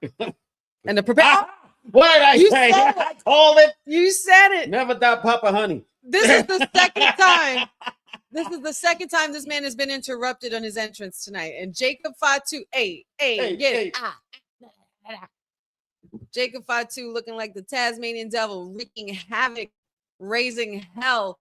And poor Drew, man. Drew's not having a good night. No. He's not having a good night. This should be a celebratory week for Drew McIntyre, especially after winning. He hasn't been able to have a proper celebration. And now they have to get Jacob Fatu off this poor man. Oh, and security's not going to fare too well against him. Oh, my God. Oh, my God. That poor kid got tossed, thrown right into Wade Barrett. Shit. Watch the tables, y'all. Watch the tables. Jacob is unhinged. He is absolutely losing his freaking mind. And can you blame him? My thing is, why is the beef with Drew? Because Drew wasn't the one that attacked you, no? Well, we haven't ascertained that, and maybe Jacob doesn't necessarily know that for a fact yet. I feel like that's something we really need to get to the bottom of it, because if they don't address it, that's going to be something they missed out in a story plot point. And it's not good for like continuation purposes. Jacob Fatu getting the crowd. One did it? He might want to just destroy both Cody. He might not want to care, and right? not care. He might not want to care because he's all. You're right. Yes, and no breaks. So well played. Oh boy, Jacob. First Cody, now Jacob. Drew is not safe anywhere as of right now, but this is what happens, Drew. I love you, Drew, and I respect the journey you've been on, but this is what happens when you tell the truth a little too much. You get your foot in your mouth, and then you get a title, and you talk all the shit, and everybody's coming for it now. Everybody's coming for it, man. Holy cow. And speaking of coming for it, there's going to be a qualifying match for the triple threat men's elimination chamber. Qualifier match with Aleister Black, Damian Priest, and as well as Solo Sikoa. So we're going to be anticipating that. I'm sure that's going to be coming up at the when we hit to the 10 o'clock hour, because that's going to take up most of the evening. I think that'll be the main event. We also still have to see coming up Tama Tonga and Shinsuke Nakamura and Liv Morgan as well. So yeah, it's been a wild night so far. Yeah, I like your hat. thank you. Oh shit. Is it me, or has since SmackDown has gone back to 3 hours? Remember we were talking about when it was 2 hours late last year? Mhm. It was a little. They've really pushed the gas on this. Yeah, show. they kind of did now They when it's really 3 have. hours 3 because they have hours, so they much added talent. people. They have so much talent now they that they brought have their to thing work back. with. They have so much talent to work with now. Yes. And Raw technically counts as like a 2.5 hour show ish. It's not really fully 3 hours, but it's still a long time to have a lot of different storylines and plot points in it. By the But way, yeah, did everybody notice her old school Oh, yeah. SmackDown shirt? I actually did get a compliment from Yeah? Lewis in the chat Yeah. earlier when we That's started. some old school stuff It's right some, there. it's some retro shit. Retro SmackDown shirt. Retro AF. Okay. Retro AF. But yeah, Raw is technically 2 hours without the commercials if you're watching Netflix and shit. So it's technically, yeah. but 3 hours. Mhm. I was kind of dreading it to be 3 hours at first, but not like the way everybody else No. was. Everybody else was like, God, now I got to do 3 hour watch along. Like, no, I'm not upset about doing a 3 hour watch along. I'm just wondering how they're going to fill in the gaps. And they've been doing a They're good doing job it. so far. They're They've been doing doing a good job so far. Everybody is getting a chance to be seen on TV and everything like that. Thank So you, creative team, for bringing SmackDown back, because she was dwindling a little bit. in the Yeah. numbers. Now she's getting up there again. yeah, definitely. Oh, Boza, don't you start. Boza said, did anybody notice that Honey ain't in the office? Yeah, I'm sure everybody's noticed all week, Boza. Captain Obvious, thank you so much. But yeah, I'm not in the office. I'm in the parental residence. It's the parental's residence. Yes. Papa Honey's house. Now she's in my house. Papa Honey. I'm usually in her house, but now she's in my house. And she's always welcome. Yes, of Anyway, course. it's always her house. Yeah.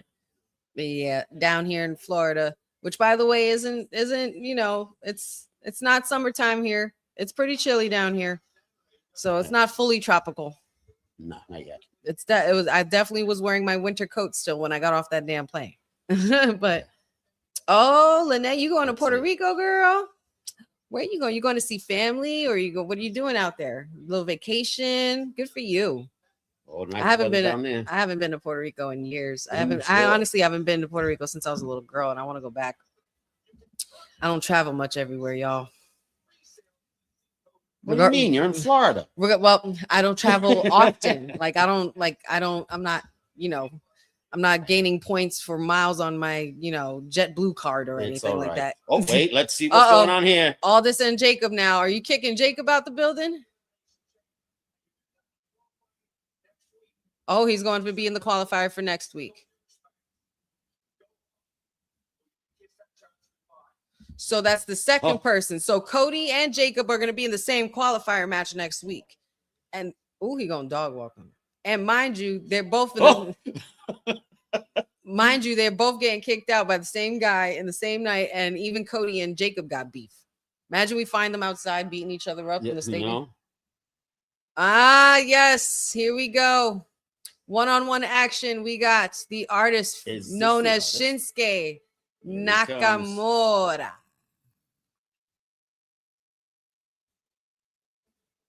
I'm so glad they brought this man's music back.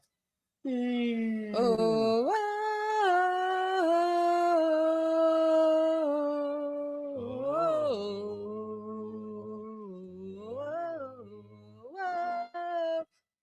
I like the old school outfit, the little nod to his NXT days. Yes.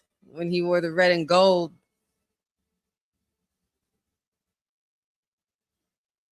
Shinsuke was always one of my personal favorites. Yeah. He never did no wrong. Even when he showed up to NXT, regardless of how he was booked, whatever, Shinsuke looks like he does not complain because he's happy to be there to do what he does best, and that's wrestle. Except maybe when he was with Booze. What do you think? Rick Booze was all right. Rick Booze was okay. It was all right. It was all right. It was, you know, but it was all right. But like Shinsuke, it was just booking's fault mostly. Yeah. Other than that, Shinsuke did no wrong. No, he didn't. No, I didn't. I think they probably marketed Rick Boogs a little wrong, but Shinsuke was it already. He's established.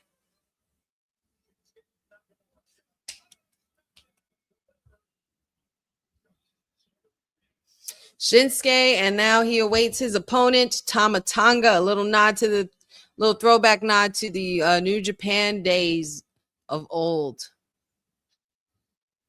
And Tama Tonga making his way to the ringside now, and this is going to be a fun match. This should be interesting. This is going to be fun. All right, they have some history in Japan now. The rivalry is new now. Mm-hmm. And there go the tag champs. But of course, he's got to be accompanied. The MFTs stick together. Team moves of a feather flock together. Ooh. I honestly think Tama Tonga is the only one who looks dope with the face paint. What, the team who kiss look? The team who kiss. No, I think he's the only one who looks really dope with it. And not for nothing, they used to wear that a lot in Japan when they were the Gorillas of Destiny. That was their name then. Now, you know me. Mm-hmm. I like to speculate about stuff, right? Now, you just had Uncle Howdy say Solo was going to be alone. Solo's not out there. Solo's not out there right now. These two are out there now. Could the Wyatts end up making a little surprise and take those other two out? They could. To make sure they're incapacitated for Solo's match later? You're forgetting one thing. But they got the big guy. That's I was going to say, the Big Tonga. You can't forget Big Tonga. I mean, I'm sure he's not hard to take out. Yeah, if you eliminate these two now. If you get the Wyatts, then you have three against the big guy. If you get Dexter and Gacy out to go after the two in the ring, then all of a sudden you get the big guy out, and then you bring out Eric, knock him out, and then the next thing you know, Solo is getting kidnapped backstage. It's possible. Anything is possible here. We know that here. Bell has rung. Match is starting. Tama Tonga versus Shinsuke Nakamura, 1-on-1 bragging rights only. No, nothing on the line, nothing special, no qualifier. This is just straight bragging rights and some throwback good old indie wrestling history. Knees to the gut of Tama Tonga. Shinsuke trying to dominate and looking to dominate early in this match, especially if he's going to have to take out somebody like Tama Tonga, who's a pretty dangerous man when it comes to being in this ring. And here we go with the foot shake. The electrifying foot shake. We can't forget that Tom has been eyeballing that U.S. title lately too. In the future, he has. He should be. Yeah. He should. If he does win tonight, or if this happens, if this match goes down as a disqualification, he could be the next one running for that title. He had his eye on it more though when Ilya Dragunov held on to it though. Well, okay, all right, yeah. Either way, I think he wants gold, though. I think we could agree on that part. Yes, he wants that belt. Absolutely. For the family, they want gold. They want gold. Yeah, that's the only way they're going to be able to remain dominant and to be able to be the common factor that everyone's talking about, the topic of conversation. Because of course, when you have the gold, you're always the one that's talked about. Oh my God, Mag, Mag Mangum says he's out here looking like a poor man's Sting. A poor man's Sting. Oh, I love it. That's grimy. Not a poor man's Sting, Meg. Hilarious. But I see, Jeffrey, I do. I'm the same way. Same. I feel like Tama Tonga is the only one who looks dope with the face paint and more intimidating. Yeah, you're probably right. Yeah, out of all of them, yeah, I would agree. Like it's dope when they're all wearing it and stuff. But even Tama Tonga just wearing it by himself looks dope. And I'm glad that they don't put it on Solo because that's just stupid. Yes. The leader should always stand out. The leader should always stand out. Solo never needed it before. He don't need it now. Well, let's give credit to Solo. Huh? Remember when we used to hate him?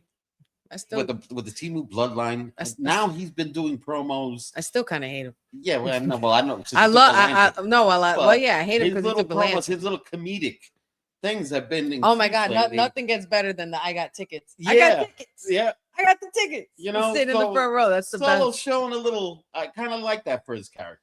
Yeah, same. You know, same. so Yeah. And you know what's so funny? If you followed a lot of these Usos and a lot of the Uso boys like on social media, Solo Sikoa, when he had his long hair and used to have braids and stuff, he used to do funny little dances on TikTok and shit like that. Like nothing crazy, like nothing stupid. Like he was like they were just active on social media like that. But he was a goof. He was a little goof. He's a little goofball, and he's the younger brother, so he's got to be the funniest one. Like usually the youngest is always the funniest. Like your little brother? Yeah, exactly like that. Exactly like that. Well, we hated Solo when he had the Ulafala. That's we got it. Well, that's where that's where because it was the Ulafala. And that's where Solo always goes wrong. Yes. You start taking people's items and shit, yeah, you're gonna have a problem. You took the tribal chief's Ulafala, you saw what happened and how that went down. You're taking now the Wyatt Six's lantern, which is the only source of energy and remembrance that they have of Bray Wyatt. You're nah, Solo. You're messing with a whole nother level of legacy that you're gonna get hit with a humble dosage so hard that you're not gonna know what hit you. You gotta remember here, Solo. You are part of the bloodline, yes, but you're not the only royal family in this business. There is a Rotunda family afoot in spirit and in the flesh. And when you got the spirits on your side, listen, I'm not messing with that. I'm not messing with that. You don't mess with the Bray Wyatt spirit. You don't, that's just something you don't do. I might be getting a little nostalgic, but for those who remember, when they stole the Undertaker's urn, what happened to the people who took the Undertaker's urn? Yeah. They never took it again. You know, they never took it again. The price big. They never took it again. Solo was getting his. Yeah. It definitely goes to show Cousin Ron that he does not learn from his past mistakes. You just don't steal the lantern. That's just not what you do. Not even guys like Cena or anybody else, or Roman had stooped that low against Bray Wyatt. Nobody even dared to touch his lantern. But if you were, and if this was in the 90s, when you messed with Taker's urn, when you even thought about raising your hand to hit Paul Bearer and get hands on that urn, man, listen, Undertaker was not having that shit. And now we're back to the action, back from commercial. Shinsuke still dominating in this match, which is kind of worrying me because usually that looks like too much of a good sign. Though as much as I love Shinsuke and want him to succeed, the shenanigans and the numbers game could definitely play a factor in this match if Shinsuke is not careful. But Shinsuke, being the veteran that he is, I think he's a lot smarter than he lets on and a lot smarter than a lot of people realize. So hopefully we'll bet on the fact that the MFTs can get ahead of themselves and be a little overconfident and find maybe how Shinsuke will find a way to capitalize on it. Shinsuke with some veteran movements here, man. I was about to say that. Very vintage. Shinsuke is a veteran. Very vintage Shinsuke right there.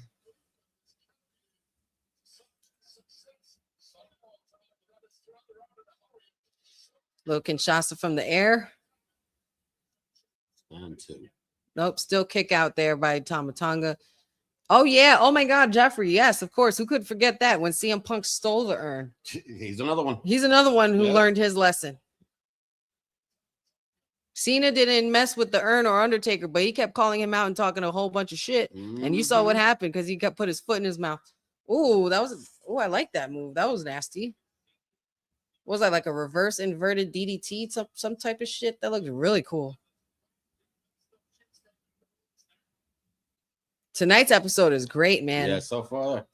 And we still have 15 more minutes till we get into the final hour. And there's still only 2 more segments left. Ugh, what a drop on Shinsuke there. Kick out by Shinsuke after Tamatonga went for the pin. And unfortunately close, but no cigar for one of the family members of Solo Sikoa. And Solo Sikoa has to be watching this closely. Yes, sure. He promised golden success for his family. but you have to Uh-oh. get past Shinsuke first. Oh, Shinsuke Nakamura with a little bit of a reversal there. Was that a headbutt? Uh-oh.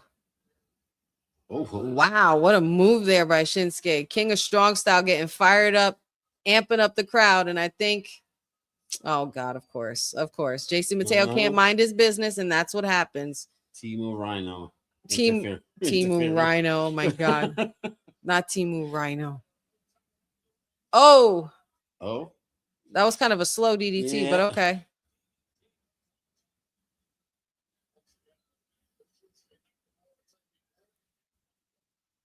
Tama Tonga looking to get business handled and put away Shinsuke for good. Can he do it? Oh, elbows by Shinsuke. Back-to-back suplex there. Both men feeling the match. Oh, yeah. Both men are definitely feeling the effects there, pulling out all the stops. Crowd getting behind them, trying to rally Shinsuke Nakamura to wake up so he can get the win. And again, this is for nothing specific. This is just strictly bragging rights. Who's the better man? Shinsuke or Tama Tonga? And here now we got face off in the ring. Somebody on the PlayStation controller is pressing square. Come on, Shinsuke. Do what I do. Do it. Come on, Shinsuke. A bunch of headbutts.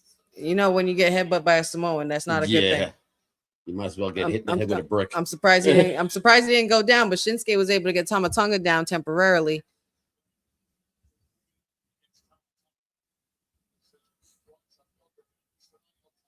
Oh, Tama Tonga fired up.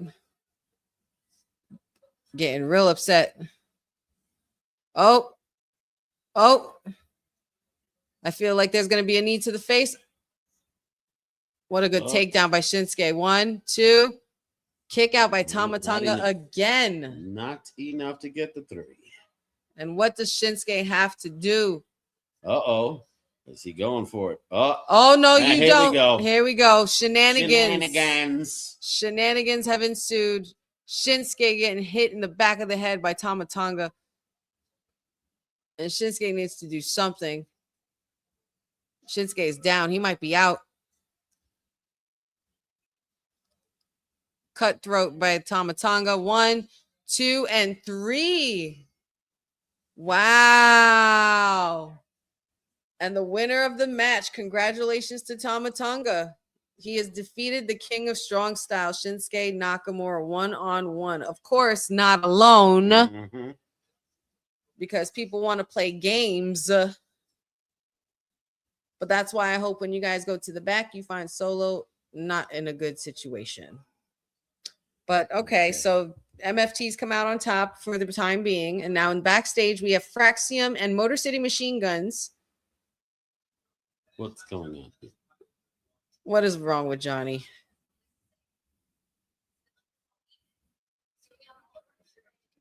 Oh, Johnny's going through depression because his friend is gone. I mean, I would be too. But Ciampa has gold, I hear, on the other side. Yes, he is. He is. He's got Goldie again. Yes. On a different company. Yes, on a different company that we shall not mention. Yes, the other company that shall not be named on this network because this is for WWE purposes. Still a fan of Ciampa, though.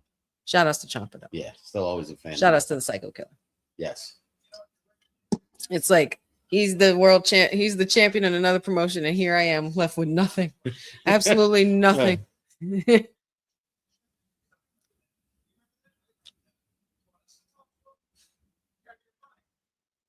Now Candice LeRae trying to get everybody to talk to him.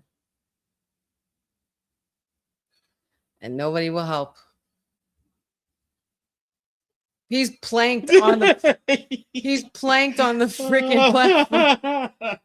I thought he was just bent over on the thing, and then they showed the rest of his body and he's planked out. That's freaking funny as hell. And look at these two. Yes. Reigning and defending women's tag team champions successfully defended and defeated KIANA James and Giulia tonight.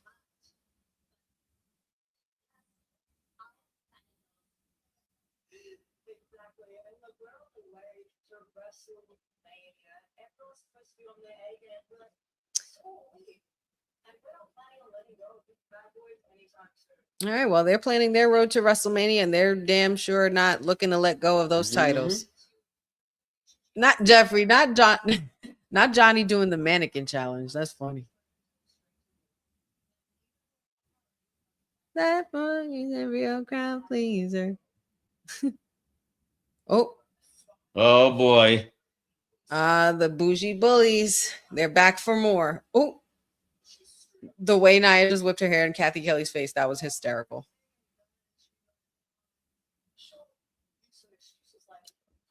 I wonder when we're going to see the champ. I wonder where she at. We haven't seen Jade. Right. Haven't seen the champ tonight. If Liv's going to be there. Oh, you're right. Jade has to you're be right. there, You're I right. think. You're right. You're absolutely right.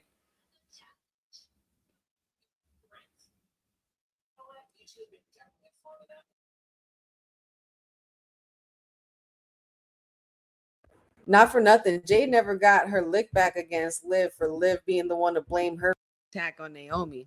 Mm-hmm. Oh, look who's here. Or for her attack from Naomi.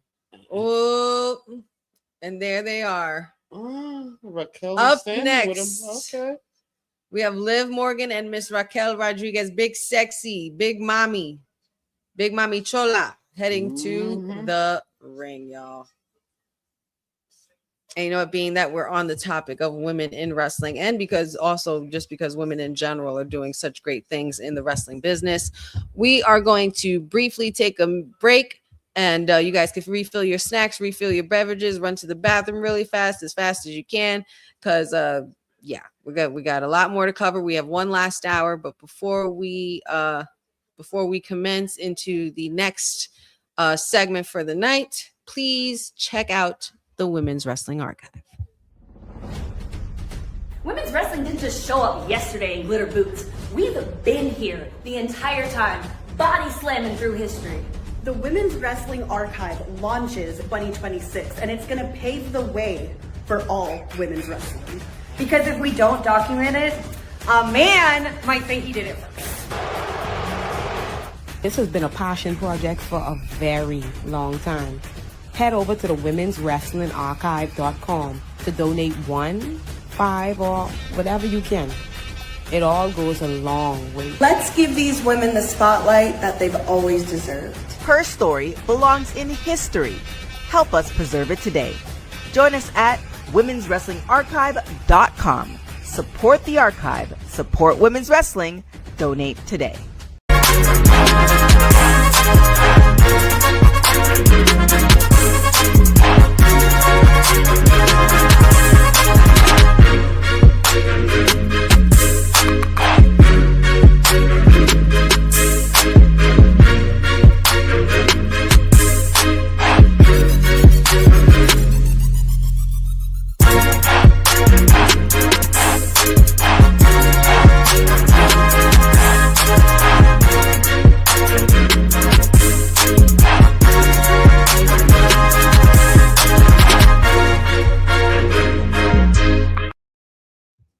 Yes, please make sure you guys support the Women's Wrestling Archive. Go to womenswrestlingarchive.com to donate your cause to the legacy of women's wrestling, past, present, and future, and help us preserve it for generations to come. All you got to do is send in a donation. Doesn't matter what kind of donation, $1, $5, or more. Any donation helps. And don't forget, also, Women's Wrestling Talk is teaming up with NordVPN to keep you guys protected online. So if you're streaming matches, traveling, or working on the go, NordVPN keeps your connection fast, private, and secure. So make sure you guys get your exclusive deal right there below at nordvpn.com and use the code WWT to stay safe, secure, on the go with good connection. NordVPN, it does wonders. You know, sometimes there might be days where you get connection that will be ahead of what's already on the television. You know what I'm saying? So it helps. It definitely helps. But yeah, womenswrestlingarchive.com and nordvpn.com and use code WWT. But yes, guys, we are pretty much getting into the final hour of our SmackDown watch along. It's been an amazing first 2 hours, of course, joined by Papa Honey with his wonderful hat. Hey, y'all. and we got Liv Morgan on her way to ringside to address and discuss the events of this past week, I'm sure, and the fallout of the Rumble. And of course, she has a choice to make. What title is she going for? What direction is she going in? How is she going to punch her ticket, and with who? So we're going to find that out momentarily when she enters the arena, which is taking place, of course, in Charlotte, North Carolina. We've been live since then, since 8 o'clock.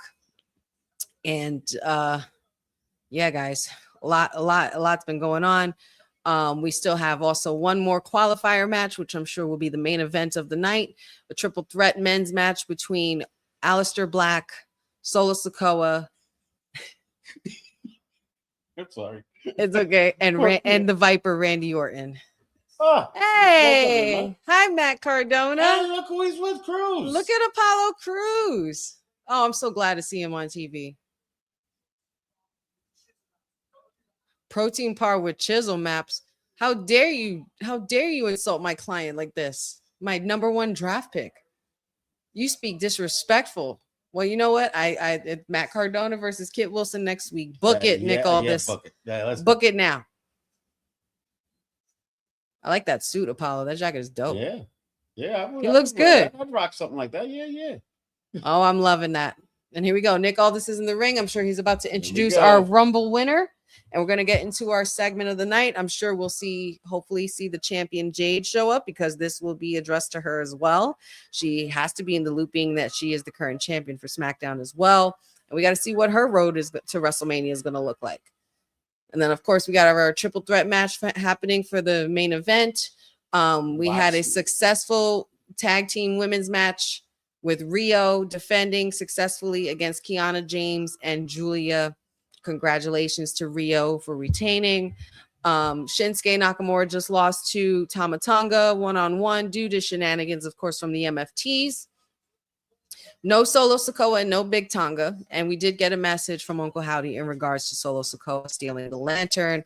So I'm sure we'll hopefully see more from that happen tonight. If not, maybe to be continued next week. And then we also had our women's triple threat qualifier match with Lash legend Tiffany Stratton and Chelsea Green. And Tiffany Stratton came out on top. So congratulations to her for advancing into the Women's Elimination Chamber and being the first entrant. And Carmelo Hayes successfully defended his United States title in an open challenge against The Miz. So really, really fun action-packed night. But let's see what the greatest Women's Royal Rumble winner of all time has to say.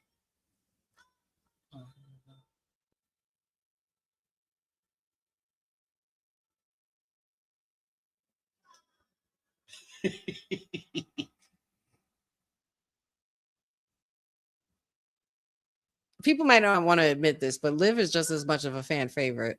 Yeah, like she's a big fan favorite. She's a little annoying, but she is, like I said, she's good. It's on purpose. She does it on purpose, and she's good at it. Go ahead, Jersey girl. Right. Jersey in the house.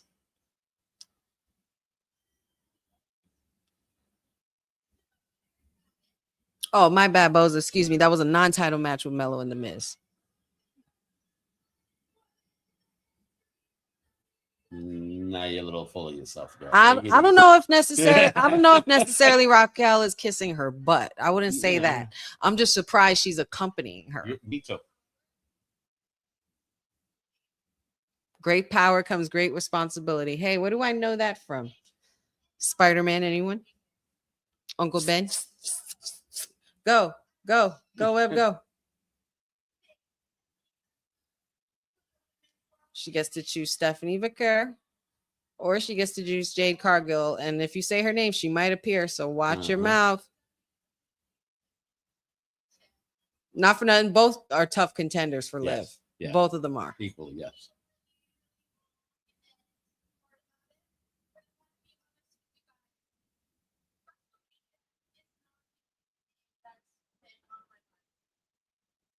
WrestleMania is not the only thing that's been on her mind.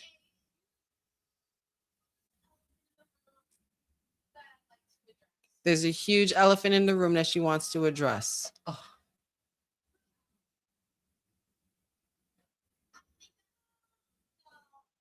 Uh-oh.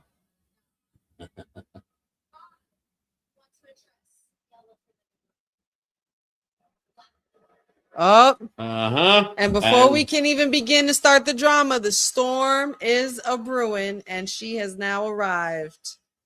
Madam Jade Cargill, the SmackDown Women's Champion, is saying to hell with all this shit. Pick a champ, any champ, because I'm ready now. Have we ever had a face-off for Raquel and Jade? I don't think so. I don't think the face-to-face kind of deal. Let's see what happens. I don't think so, but she's in her wrestling gear. She's fighting somebody tonight. Oh, she looks amazing. Raquel is in wrestling gear. Mm-hmm. I couldn't help but notice that. This is true, yes. Look at Liv is like, wow. Look at these beautiful queens. Look at these. Ugh. Queen from Jersey, a Tejana queen, a black queen. I'm loving it. I'm loving it. I swear to God, she's a walking superhero, bro. She's a walking comic book character. And she really looks like that. Right. She said, I ain't worried about you, girl. Oh, crystal clear. Oh, I'm gonna beat your ass at WrestleMania.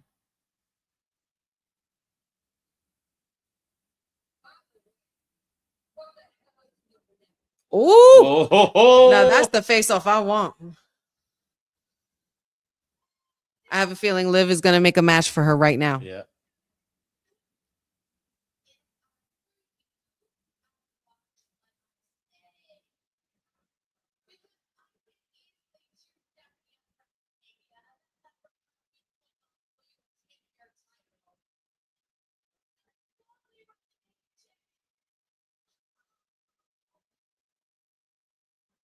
Oh, who's coming?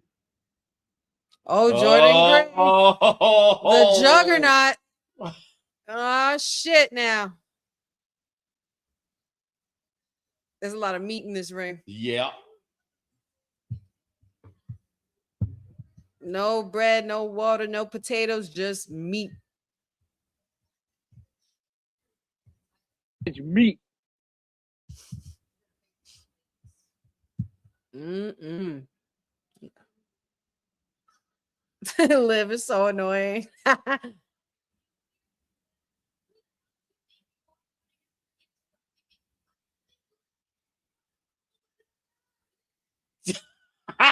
They said, shut up, bitch. Oh my God.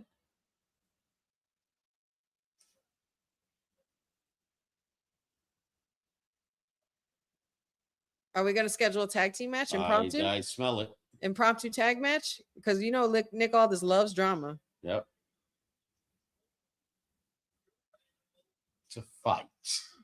Uh-huh. Exactly. And we're all dressed up. So let's go. What we doing here? All this talking, all this nonsense. I need action. And now Jordan Grace and Jade Cargill impromptu have to team up after having some beef these last couple weeks. Oh, this is Nick. All this, Nick, you are messy. Nick, you are messy, but I'm here for it. You are messy. I like Nick. You are a messy man. I love it. I love it though. Watch it. See, they're arguing too much. Come on. Now, see, this is where the Judgment Day girls have the advantage, right?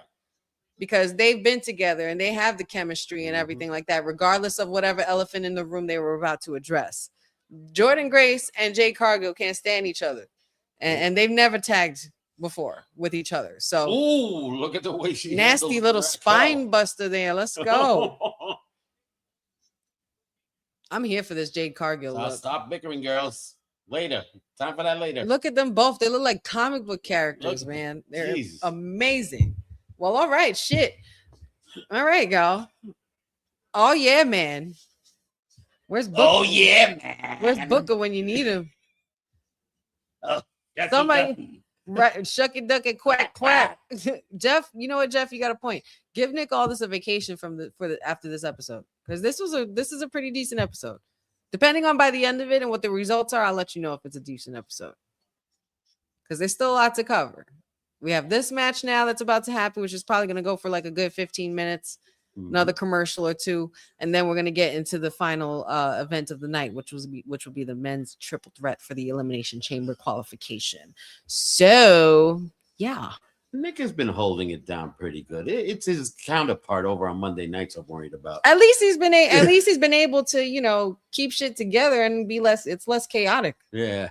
Nick has been able. He told Jacob and Cody out of my building. The fact that you told the fact that you successfully told your QB1 he need to leave, or he's not going to be qualified for no chamber to get no title opportunity, that's saying a lot. Yep. That is saying a lot. You kicked out your QB1. You didn't even they didn't even kick out Gunther when he talked shit about AJ Styles, but you kicked out QB1. The guy, I can't wait to address this with Dion. I got to talk to Dion about his thoughts about this. This is definitely going to be on the "What Do You Want to Cry About" segment. Oh, we've been talking about that heel turn for Cody. He's been being, and I got thrown out of the building. Yeah, And then Jacob Fatu, you can only keep a wolf in the cage for so long. Oh yeah, he's like almost impossible. And when you keep him locked in the cage, you've seen what happens there too. Yeah. It's no different than what happens outside. He's the Tasmanian devil everywhere he goes. Yes, he is a freaking beast in that ring. He's just unstoppable. Yeah, SmackDown has been awesome tonight, guys. And you guys on the chat have definitely been bringing all the energy. I very, very, very much appreciate it. Everybody's going crazy in the chat. So many comments, so many views. I see you guys in here. Even the ones that don't chit chat, it's okay. Don't be shy. You'll get in here eventually. But all I know is that when we get to the whole situation of the elephant in the room with Liv and Raquel, absolutely one word only. Cinema. Just straight cinema. It's gonna be beautiful. Raquel is playing it cool now, but she cannot be happy. No, she cannot. Absolutely not. That's not something I would forget about. Nope. That's the first thing I'm addressing. The fact that it's even been held off to this long shows exactly how toxic this relationship is, because you girls are supposed to be sisters or cool and whatever. If me and my sisters or me and my best friends have a little disagreement, we hash it out right then and there. Yep. We don't let it fester and build up or forget it happened and then want to talk about it. No, we address it right there like grown ass women. But Liv and Raquel ain't really handling it like that. They're not really handling it like that. But we'll see what happens tonight. For some reason, I feel like what can happen here is Jordan and Jade somehow get a win. But if it's Liv Morgan and Raquel is going to get the win, it could possibly happen because of Roxanne Perez. So we can't forget about. We don't know if can't forget about little Roxanne, the prodigy, because we know she's down. She's always down for the cause to help the Judgment Day.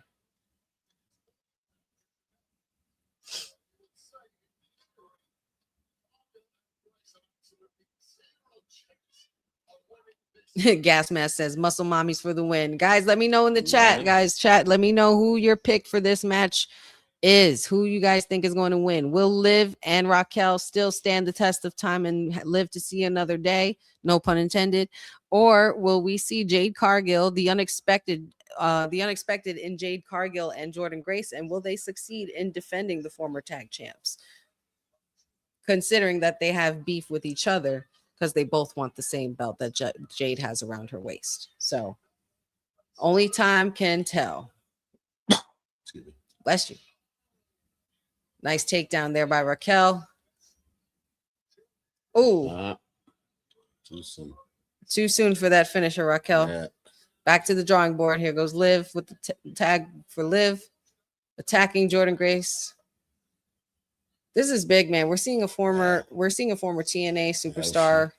Oh my God, she's the three amigos. Three amigos for Jordan Grace. Holy shit! Yep, and she's going. And Jordan ain't no light girl, man. She's all muscle. Yep, take a breather. No. Oh, she didn't get that third one. No. Delayed it too long, Liv. Rookie mistake, girlfriend. Rookie mistake.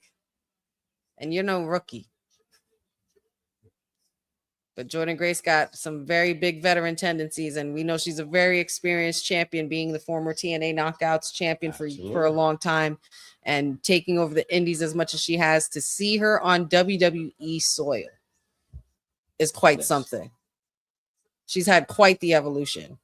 She didn't even look the same when she started in this business either. It's just a credit to how the women's division has grown over all these years. Mm-hmm. I mean, they put on a show all the time. Take it from one guy who saw the women's wrestlers back in the decade to now. I am totally impressed by the these days. And we're talking, and we're not talking like Divas era or Attitude era. We're talking like Sister Sherry, Mae Young, Fabulous Moolah, Mildred Burke, like all of those, you know. Those divisions were kind of like they were not. Mildred Pierce, excuse me. They couldn't main event an event at all. Like, look at how many times the women have done that. They have put on a clinic. Exactly. Did you ever see Queen of the Ring, the movie? I gotta show that to you. Queen of the Ring. The Queen of the Ring movie is actually really good. It talks about the very first women's $1 million draw box office for an event. Mildred Pierce. I discussed it with Trish Stratus and Lita for the red carpet, and she was the first. Like, there was a lot of women at that time, but she was literally the first $1 million draw to a wrestling promotion to put women on the map. And they have characters, you know, younger versions of those characters. They have cool. Mae Young, like a young Mae Young, and it was very difficult at that time for women to be able to do anything, let alone wrestle. The business was different. So different. And still in a male dominated world, and in some cases that's still what it is. Here we go. Speaking of women dominated, Raquel Rodriguez completely kicked the shit out of Liv Morgan with Jade moving out of the way, and now we got a face off between Big Mommy Chola and the Storm. You see what you made me do? And she's saying, "You made me do this."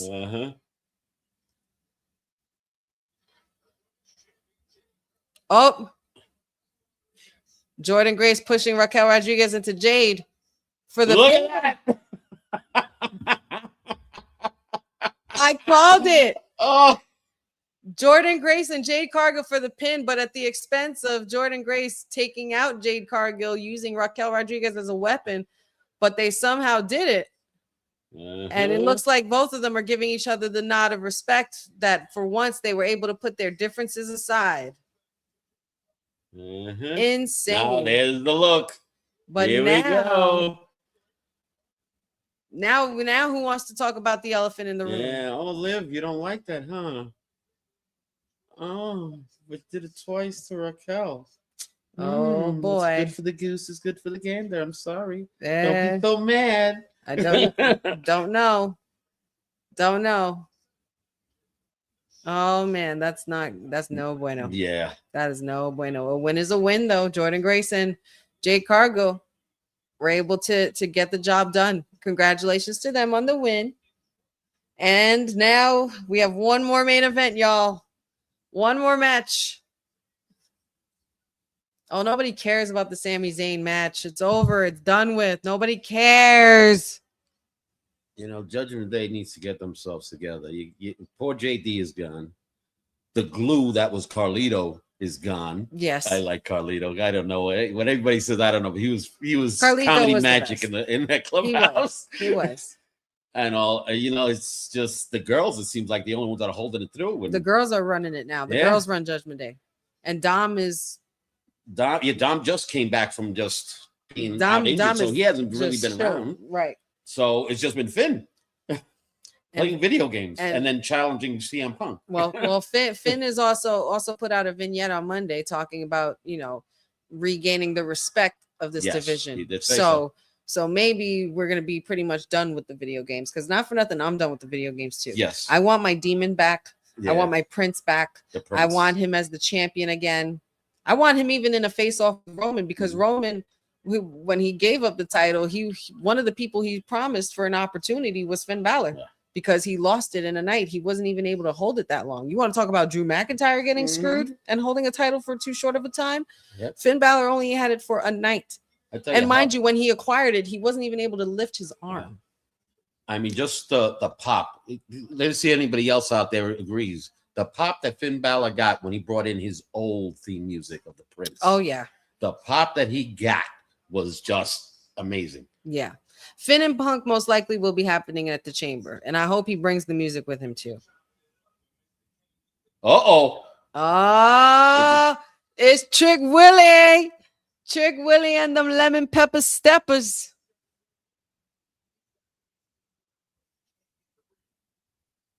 Hey, what are you talking about? Playoff and can't get a ring. Weren't you with the Eagles and you didn't get a ring with them? Never mind. Never mind. Never mind. Never mind. You never liked the Eagles either, did you?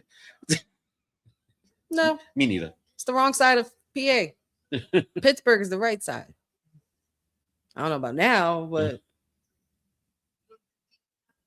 Sami Zayn don't want to hear nothing right now. Yeah. He looks like he's ready to slap the shit out of Trick, but Trick looks like he's ready for that. Oh, Ray Phoenix coming to the defense of Sami Zayn. Sami Zayn got nothing to talk about. He has nothing to say. I think Sammy's about to be at the end of his rope very soon. Ray Phoenix consoling him and all these voices and shit. I think Sammy's about to snap. He's about to snap. Why do we need to see this? We don't need to see the review of this fire ass promo. We could go on social media and watch it. Please relax. It's the OTC. Well, it is the OTC. I know, but we have to. But this is SmackDown. We have another match. I know. I need Alistair on the TV. But we've been missing the OTC for how long? Well, let's just see a little peek of them. Well, too long. Even a shortened version, but at least. Well, we saw it already.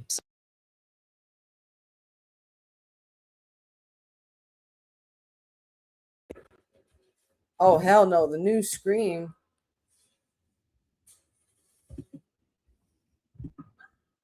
I wonder how what kind of story they're building on with this one. I still never saw 6. I don't know. I draw the line after 3. Well, it wasn't bad. 4 was It wasn't bad. I draw the line after 3. 1, 2, and 3 is where it matters. Those are the Scream movies that matter. It's going to the well. See if we can squeeze a little bit more money out of this franchise. Yeah, man. Like, yeah, no, seriously, man. That's all they're doing.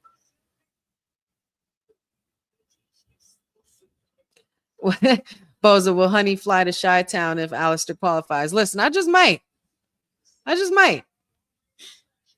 I'll go into that crazy ass airport just to see Alistair qualify. I would. You know it's cold over there, right? Yeah, I know it's cold over there. It's cold as shit over there. It's the windy city. I know it's cold over there. Not like down here. No, I know that. Okay, all right, just let me know. Just looking out for you, my girl. Oh, I like that, Mag. Getting Flash Funk vibes from Trick Williams. Okay, Flash Funk. Oh, I like that. That's a name I haven't heard in a while. That's a good reference, and that's a nice little throwback from the past. That guy. I like Mag. Mag, not for nothing, Mag. I think you just aged yourself, brother. I think you just aged yourself, my bro. That's all right. That's all right. But. Oh shit! Jeffrey says Sammy lost his smile. He's going through a Sean. He's going through a Sean phase. Him and Gargano are gonna have to get therapy. That's true. Oh my God, they're gonna go they're gonna go to a therapy session, and watch the person who's gonna be the therapist is gonna be Kit Wilson. The depression. Oh my goodness. Book it, and Miz too, because he can't get justice. And can't get back into the title picture. Well, I'm gonna get nostalgic again. One of the classic freaking therapy sessions was Kane and Daniel Bryan with the psychiatrist. The Team Hell No. Team Hell No. That was amazing. What a freaking promo that was. That was funny. Too funny. I'm the tag team champion. No, I'm the tag team champion. Such good shit. Oh yeah.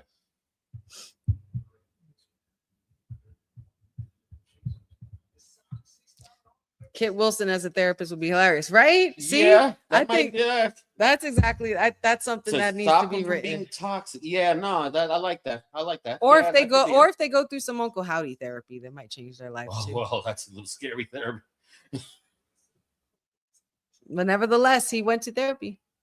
Uncle Howdy's very woke. Oh yes, very, very woke, very aware, very mindful. Oh my God, Jeffrey, perfect. That's exactly what they should call it. Toxic therapy. There you go. It writes itself. Oh shit, cat fight. Hold on. Uh-oh. Cat fight. Okay, Nick. Congrats on the big win, but they still at each other's throats in the back. They're like, all right, now what? Now what? Now what? Did you just make a match official I think so. for next week? Jaden Yes, it Jordan is. next week for the title. It is official. Oh boy. There's gonna be some furniture moving around this motherfucker. Oh my goodness. Now we found out. Now what? We effed around and found out, y'all. Yep. And now we are getting ready for our main event. But first, let's look at the tense interaction between our OTC and the current world heavyweight champion on Raw, Mr. Phil Brooks, aka CM Punk. By the way, one's up in the chat because our tribal chief is on the screen. I need all ones in the chat. This is not a drill. I need one emojis in the chat. One's up, chat. Let me see them. I need to see them. One's up. Come on, y'all. One's up, y'all. There's 30 of y'all in here. Oh, he put a number one. Boza, I'm going to kick your butt. He put a number one. One's up. I mean, these ones. These. Thank you, D-Ron. Shout outs to you, buddy.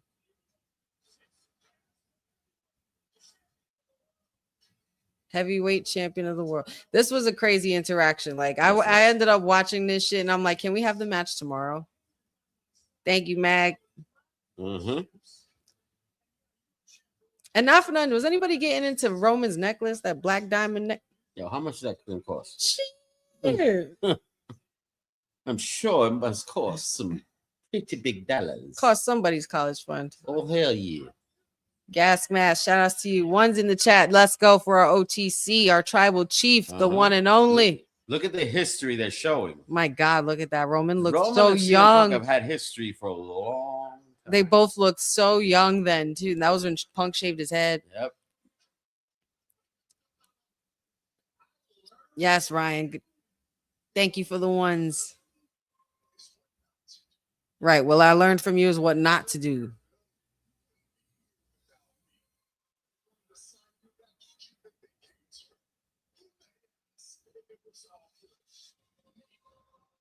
I bet Roman was telling some kind of truth there. I would say so. Like, he was the QB1 at the time when they were asking to bring you in, and who they asked to have the final say. It was me, mofo.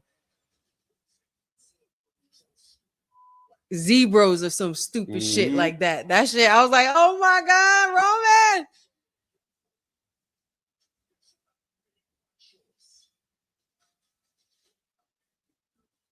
Not because I hate you. I've always hated you. Such a good fucking promo. Cousin Ron with the ones up, Jeffrey with the ones up, and the crosses of the X because he likes both. I respect it. Literally, you can feel when it's a shoot. He really meant that shit. I hated you and I always hated you, mofo. For 9 years, you were gone and the people were still screaming your name while they were booing the shit out of me. I would feel a type of way too if I'm Roman. Hatred runs deep. Now, Councilman and I also had, oh shit, let's try this again. Drew's back. Let's try this again. Right. This is the third time, y'all. This is the third time. Let's see if the third time's a charm. Yeah. Let's see if the third time's a charm, y'all. This is hilarious.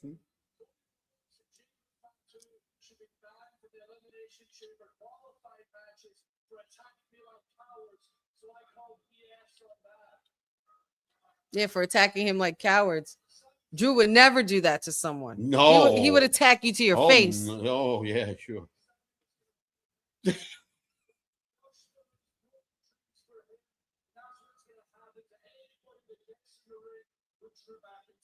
All right, Drew.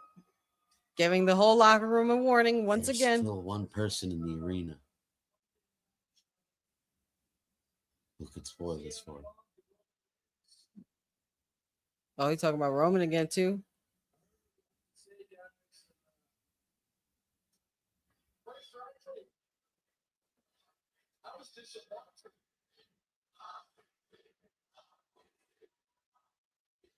There's only one person who could stop this.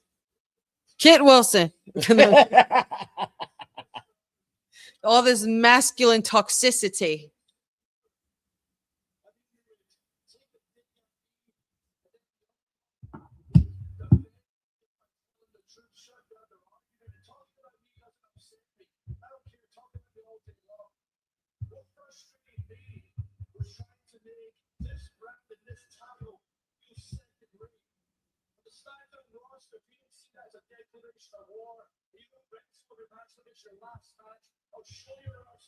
All right, well, Drew talking a lot of mess right now. We have a main event to get to, Drew. Enough of this shit. The man makes the title makes the man. Who stops him? Oh, Sammy. That's what I'm Sami thinking. Zayn. Because he's the one who was ready to snap. And this is where it's going to happen. I'm just waiting to see. If you hear the crowd get loud, it's because Sammy's coming. It has to be Sammy. Sammy looked like he was ready to snap backstage. He said a lot of legends there.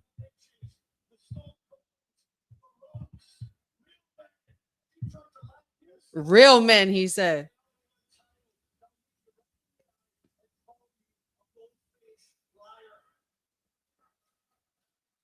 No, there's one thing. Drew McIntyre and Killer Cross got a lot of things in common. They don't like liars. Mm-hmm.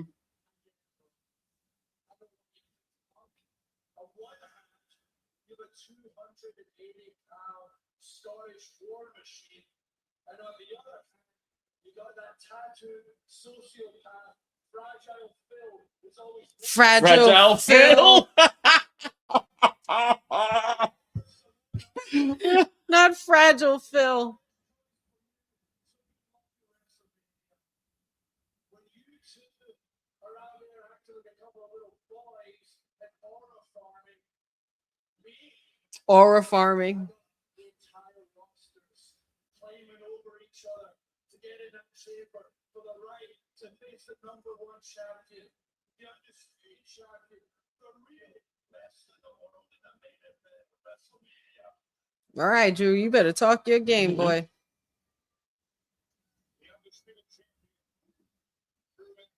Music plays and that's it.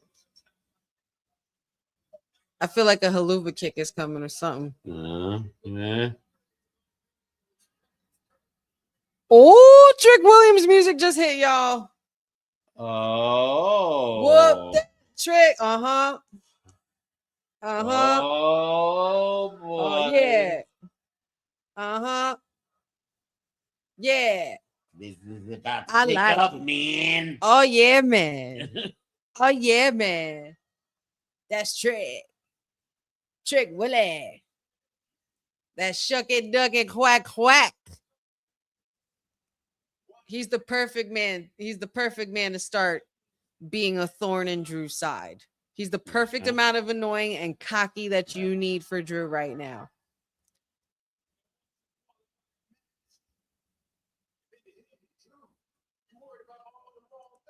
Oh, he's telling him he's worried about the wrong things.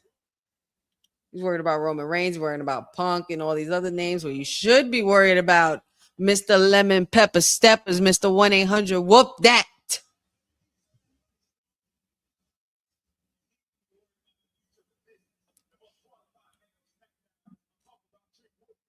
The future of the business, the most qualified of SmackDown.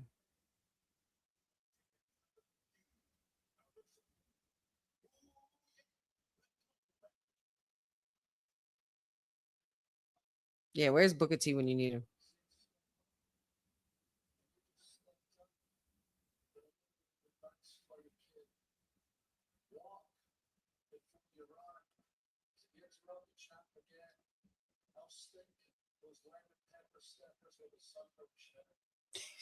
I'll stick those lemon pepper steppers where the sun don't shine. Go ahead, Drew. All right, Drew, you finally were able to walk away from talking shit without getting jumped on for the third time tonight. Oh, they pushed it. Yo, they are pushing Trick to the moon. Benjamin, you right. They're giving him that space shuttle. Yeah. They're giving him that shuttle. He about to go to Floston Paradise. Do we think that he's going to be in one of those qualifiers into the Elimination Chamber? I think he so. definitely should be. I think he. The way they're pushing him, he's going to be one of the participants. Yes, that is true. And we talked about it last night on Kayfabe too. I might have had to change our list. Ah, the one. Yeah. Okay. Yeah. So. Yeah, and we have Trick Williams on that list. Right. So Jacob Fatu, Cody Rhodes. These are just random picks that Papa Honey and I discussed, and I also discussed a little briefly with Councilman in a way that where it would make sense for what our picks would be for the Elimination Chamber for the men's. And I got Jacob Fatu, Cody Rhodes, Randy Orton, Sami Zayn, Trick Williams, Obafemi. Potentially. Right. Those are all heavy hitters. Ain't no comedic relief in there. I mean, the most comedy relief you'll get would be something with Randy Orton.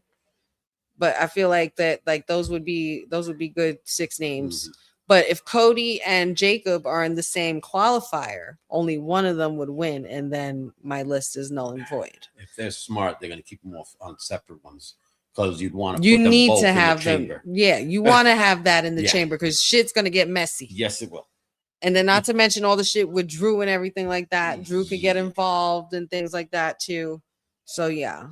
Elimination Chamber is always a great match where anything can happen. And I got to go back That's to a the brutal drawing match. board. I got to go back to the drawing board on the women's side and take Chelsea Green off of our list because Chelsea Green just lost tonight and Tiffany Stratton Well, advanced. we modify the list. Yeah, Not a so problem. we're gonna modify that list, and Yeah. we'll get back around to it as we get closer and closer to approaching Elimination Chamber in Chicago. But it's 10:32. Commercials on. We still have one final match left. We have the triple threat for the Elimination Chamber qualifier for the men's side, which consists of Randy Orton, the Legend Killer, the Viper, future Hall of Famer. That may change our list. Along with Depending who wins this. Solo Sikoa and Aleister Black. I'm just happy Aleister's in the main event. He's main event. I think this is like second or third or fourth main event since he came back on SmackDown. So I'm liking that for him. I want it to be more frequent, but okay. You got me intrigued. Booking. Cousin Ron, not Floston Paradise. Yes. Floston Paradise. Come on, Dallas. I just throw because I always throw some crazy stuff in there. There's triple threat match. The possibility of shenanigans. Mm-hmm. Now the Wyatts will of course want to go after Solo. Yes. But remember, my dear daughter, didn't the Wyatts have some history with Randy? They do. Well, Bray Wyatt does. Didn't Randy set one of them on fire? The Fiend himself. Well, he set the Fiend on fire. He set his house on fire. Yeah. There might be. He was the reason why I'm just throwing it out there. He's the original reason why the Wyatt family imploded in the first place. So I don't know. I don't know if they'll do that now. Maybe it's something for a later storyline. But it's definitely something we can revisit. That may favor your boy Aleister coming out on top of this. That could work. That could work in his favor. It would be a big surprise if Aleister gets in this chamber. Mm-hmm. I will be shocked as shit.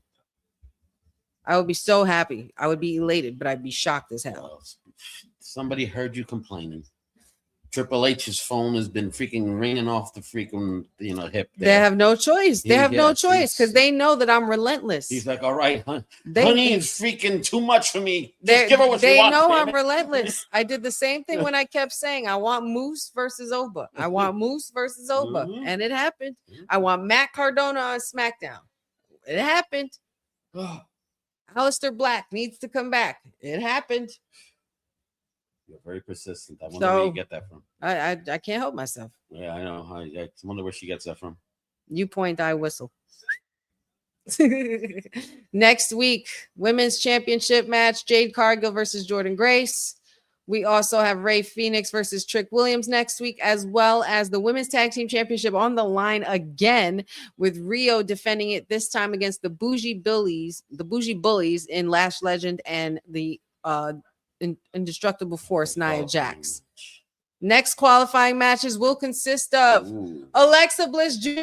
and my girl, Zelina Vega. Uh-huh. Somebody really has been listening to me. Thank you very much, Look at that. WWE. Look at that. You see what happens when manifestation is real. No, that was not for you. I keep forgetting when I say Alexa out loud, the robot picks it up. And she wants to disturb me during my podcast. And then we also have Cody Rhodes versus Jacob Fatu Oh, they versus are Sami gonna make Zayn. it in one So match. all three of them are in one You match. really- So I have to really go back to the drawing board on that list. But now, oh shit. Solo Sikoa is backstage by himself. Oh, I don't know if you want your final thoughts because he's a little paranoid. Oh, there goes a glitch. We got a glitch.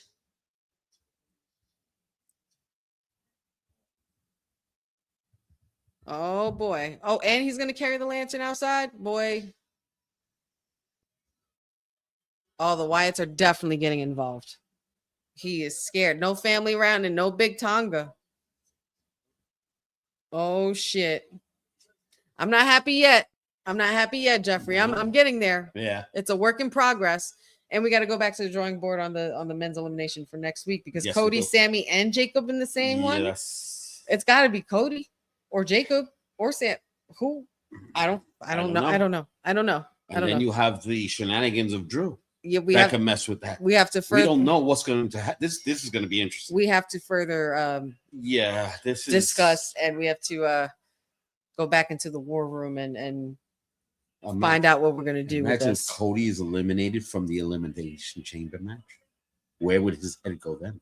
And you're not in Mania at all. Ooh. That's crazy to go from Ooh. QB1 to then lose it all. Ooh. I'm very happy about this men's qualifier. It's just about the results. It's just all about the results. Jacob versus Cody versus Sammy next week is going to be a stupid match. That's got to be main event. Look at you. It's got to be the main event. He does the spin and everything. I freaking hate it so much. The disrespect. The straight up disrespect. The disrespect. Oh, Solo. And Solo Solo doesn't have the right cue either because you're supposed to blow out the lantern and your music is supposed to stop. Yeah. Oh. So he's got the cue all wrong. That's not the way it is supposed to be. You know, Solo's got to be scared. Is this one of the first times we've seen him without a little backup outside? I think so. Usually has someone. One of the first times, yeah. That he's all alone. Oh, quiet. Gotta hear my song, y'all. Okay, the entrance. Gotta hear my song. See. Gotta hear my song because this is a rare occasion. Oh, and there's my girl. My little Slytherin snake, Zelina Vega. My Latina bruja. Yes, he's rising from the dead. Finally, he's on TV. I can hear the music. Yes. I can see the candles. I love that entrance. That's and the smoke. The aura. Woo! No man is ever truly good. Yes, outfit. I do the things you never could. And we would never be equal. I love the way they filmed this too, from this angle. You guys finally got the camera work right for this entrance, damn it.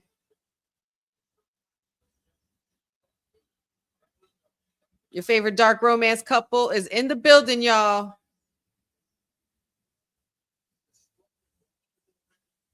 You put your Honey practiced this entrance, by the way. It was freaking awesome. You and Mama Honey? Yeah, it was just like, oh my God. I don't know. I don't know what to say to that. But okay. Shout outs though. Aleister Black got a main event match tonight, and this is for a big moment. I would love to see him in the Elimination Chamber qualifier. Yeah, right. Go ahead, girl. That's a great husband and wife entrance. I really love it. That's really good. I love it. I love it. It's not the same as everybody else's. It's still different. Yeah. I'm glad that I was a little skeptical at first, but I'm happy they're together. I'm happy that they wrote them in together. They just look good on paper. They're reminiscent of how Carrie and Scarlett did. Yes. when they came together. And they were husband and wife, so reminiscent of them. Yes. And here we go. Of course, a favorite. And here we They go. talk to me. You hearing the voices? Are we hearing those voices? The Viper is in the chat, y'all. Viper has entered the building. All designed to keep you safe. But when rules start getting broken.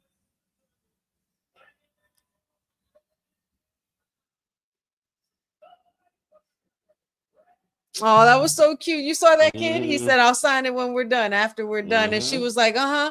That was so cute. Yes. Hear voices crying. I see heroes dying. I taste blood that's drying. I feel tension rising. I hear voices in my head. They counsel me. They understand. They talk to me. They talk to me. Oh. So yeah, man, we already got a stacked SmackDown for next week, and I like that because it'll make it a little easier to do some predictions. This week they made it a little difficult. Oh, everybody, arms up! You got to do the muscles. It's like this. You got to do like this. Yeah, he just throws his hand over his head. Yeah, there we go.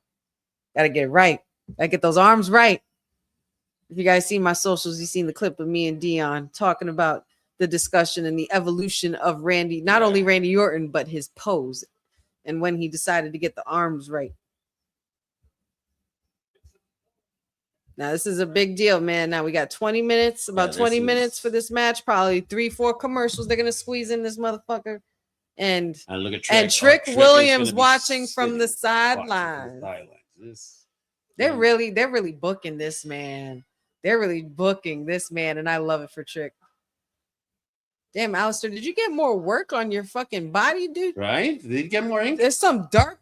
Right? It looks darker on his Maybe chest. He touched up on some of his ink. Ooh, little back kick, little black mass, little reversal of the Viper. The RKO. Ooh, nasty kick by Alistair. Come on now. I'm just glad my guy's on TV. I'm enjoying the shit out of this.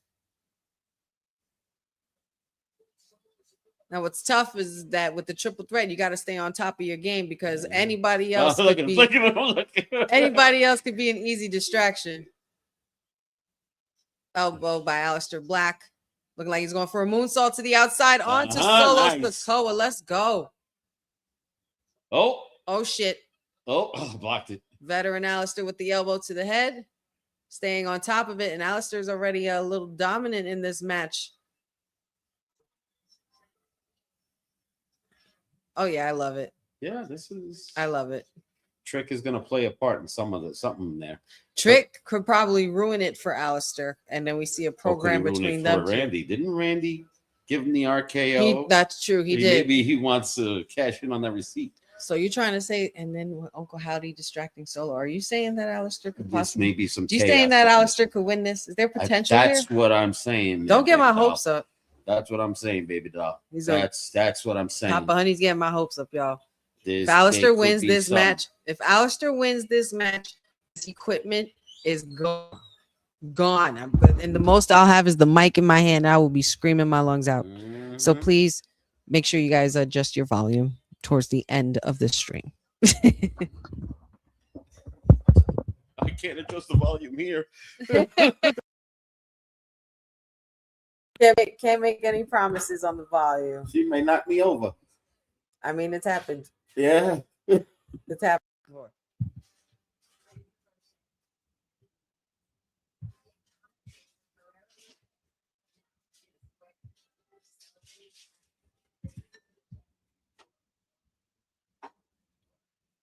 Yeah, you best believe I would book a ticket to Chi-Town just for if this man wins this match. I'll take the train. I do not care. I will find a way. But also, guys, chat, let me know before we get out of here. Let me know what your favorite moment of the night was. What was one of your biggest highlights or biggest takeaways from this evening's event, aside from, of course, what's transpiring now, which is the main event. What did you enjoy about tonight? What was your favorite match? Besides, you know, the fact that the main event hasn't finished. But what were you? Match? Because I was going to say me. What were your? hat, but Well, you with you with this hat on has definitely been a highlight for the show today. I don't know. Nick Aldis flexing his muscle was pretty good for me tonight against people like Cody and Jacob's caliber. That was pretty for him. I think that's a perfect segue to lead into what my choice is, only because speaking of flexing muscles, my favorite highlight of the night was, of course, Mr. Kit Wilson, the antidote in motion, trying to make us feel, you know, free from that masculine toxicity that he speaks of. Unfortunately, it didn't bode well for Kit Wilson because he got his ass beat by Obafemi, which was a great moment. Yeah, that was another great moment there. Great moment. I wasn't expecting Oba to be here, like, doing double duty. Raquel giving the boot to live was another good one tonight. Yeah, there's a lot of shenanigans that went down in that match. Oh, there's much to in that tag team, and unexpectedly for Jordan Grace and Jade Cargill to get the upper hand and win, being that they never tagged before. Right. It was just the luck of the draw was on their side because of the friction that's going on between Liv and Raquel. And then now we have new qualifier matches for next week. Just to go over that before we go back. Well, we're back from commercial now, but just to go over what's going to be happening next week, we got Jordan Grace versus Jade Cargill for the WWE Women's Championship. We have yet another men's qualifier match for the Elimination Chamber with Cody Rhodes, Jacob Fatu, and Sami Zayn all taking part. For the women's side, we have my girl who's at ringside accompanying her husband, Zelina Vega, along with Giulia, the U.S. champ, and Alexa Bliss. That's going to be pretty fire. And then RHIYO is defending their tag titles again. And this time they're doing it against the Bougie Bullies, Lash Legend, and Nia Jax. And Trick Williams will be going one-on-one with Ray Phoenix. So, and I'm sure because of that, if Ray Phoenix and Trick are facing off next week, if Trick even thinks about sticking his nose in business where it don't belong in this match, I think Ray Phoenix will put a stop to that for him. 1, 2, 3, 4. Aleister Black able to stop the count of punches Viper was delivering to Solo in the corner. Out of all three of these men, Papa Honey, which one of these guys do you think has the most potential to get out of this match unscathed and to qualify for the next round and to punch their ticket into the chamber? Who do you think really has the true shot? I have to go with your guy, Aleister. Because of the other things going on in the background with Trick being there and the Wyatts, with the MFTs are gone for some reason and Solo's alone. I think that I got to lean toward Aleister here coming out of this. Yes, with shenanigans, but it'll still work out in his favor. It wouldn't hurt him. As much as I love Randy, but I don't know. All right, Aleister for Papa Honey. Everybody, let me know in the chat who is winning, who is walking out of this triple threat with their ticket punched for the Elimination Chamber. Is it going to be Aleister Black, Solo Sikoa, or Randy Orton? Let me know in the chat, y'all. Oh my goodness, that was almost dangerous right there. Trick said, easy, brother. Aleister kind of need this after his last match, and he's been gone for a while. I think he would need a win to keep him relevant. It would be quite a turnaround after losing to that stupid ambulance match, huh? Exactly. So I think it would be for the character of Aleister Black. It would be for his benefit to push Sean past us and take this match. I got 2 votes for Randy Orton in the chat, one by Cousin Ron and one by Chris. No, there's a lot more people in this chat. Let me know, who are we picking? Which one of the 3? We got 10 minutes left of this match. Let me know before the match is over. Nasty clothesline. Here we go. Power slam. It's coming. I feel it. Oh. Solo ain't falling for that shit. He knew it. Oh, nice little side swipe there from Aleister. Solo looking like he was trying to go for rock bottom. Alistair not having it. Oh, jump pop up Samoan. Pop up jumping Samoan drop there.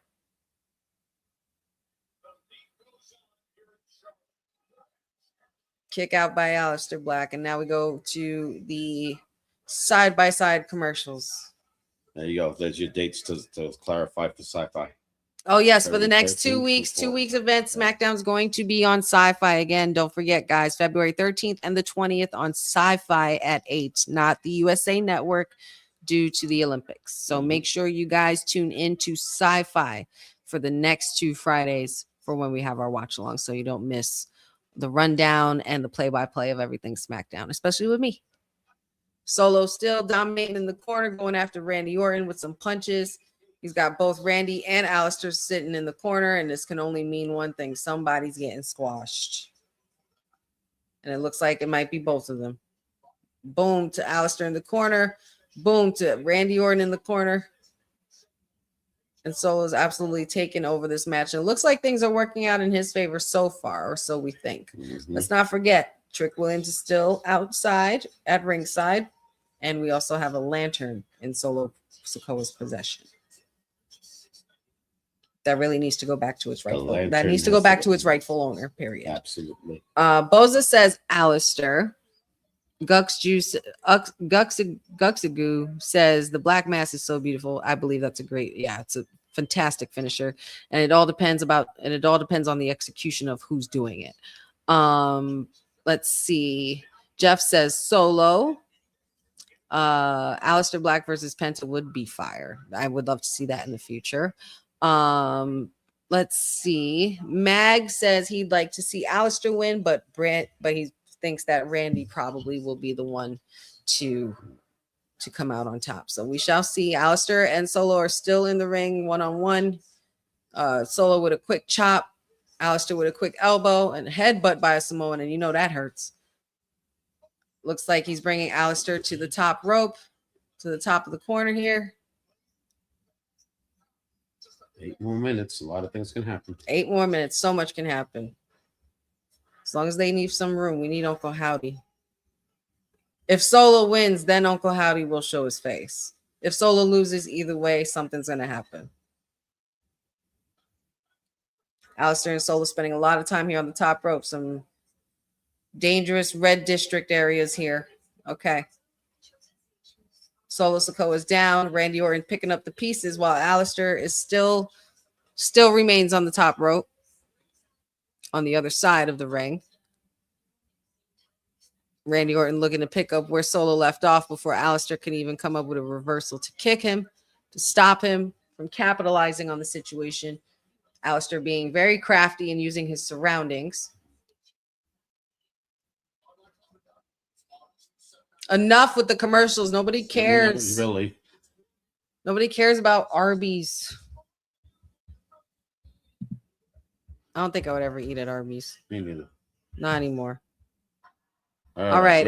And we're back from commercial. We have 6 minutes left. It's 10:54. Who's coming out on top? We got a super duper plex there delivered by the Viper onto Alistair Black. And now Solo with his own Uso splash here. 1, 2. Ooh, very close to the 3. Close to the 3. Sit down, Trick. Even Trick. Trick is getting up like. Even Trick Williams giving the Kevin Hart right now, though. Just making sure to see and to confirm that was not a 3.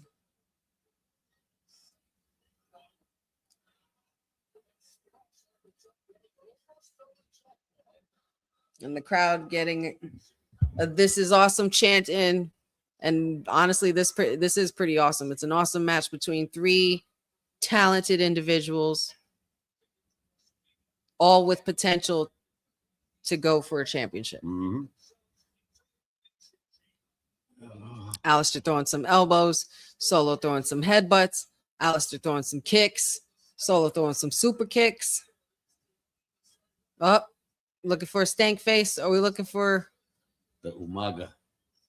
We're looking Paying for the tribute to Umaga. The Umaga squash. Here it goes. And he misses. And he misses. Alistair out of the way.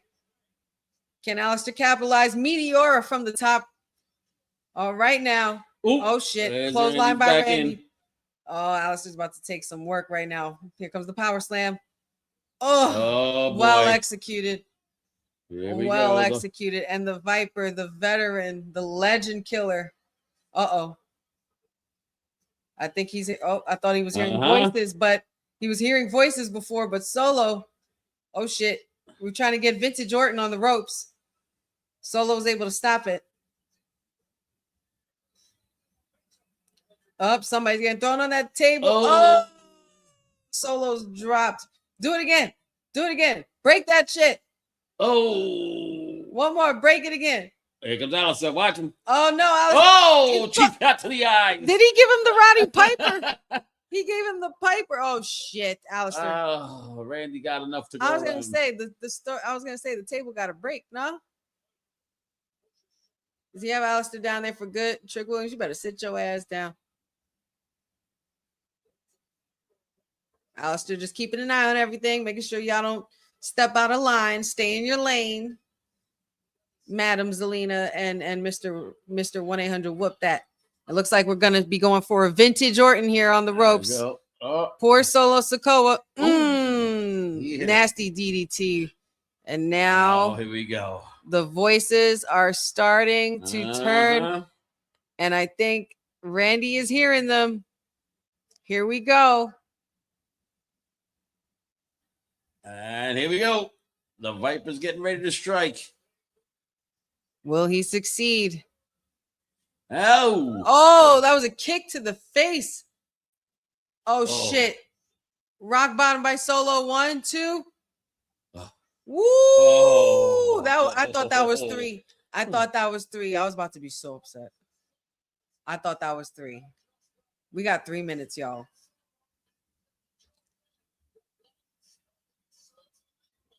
Bozo, you leave Zelina alone. I'll kick your butt.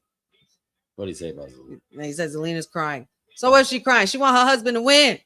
I'd be crying too. A German suplex pin there from Alistair. Now he's going for Solo. Strike of the knees. Watch the ropes. Oh, wow. Another kick out by Solo. Alistair Black is pissed off. What else is it going to take? Oh, no. Oh, my poor guy. Alistair, turn around. Turn around. Oh, it's over. Oh, 1, 2. Woo, you almost had it. Shit, here it comes. Okay. Please give him a black mask. Give him a black mask. Black mask. End it. Shit. He hit it. He hit the. But can he capitalize? Can he capitalize? No. Alistair, veteran move. Good job, Alistair. You better roll your ass out. I'm not the one getting pinned for this shit. I'm not the one getting pinned. Oh, shit. Watch out for Solo. Watch out for Solo. The suspense is killing me right now, y'all.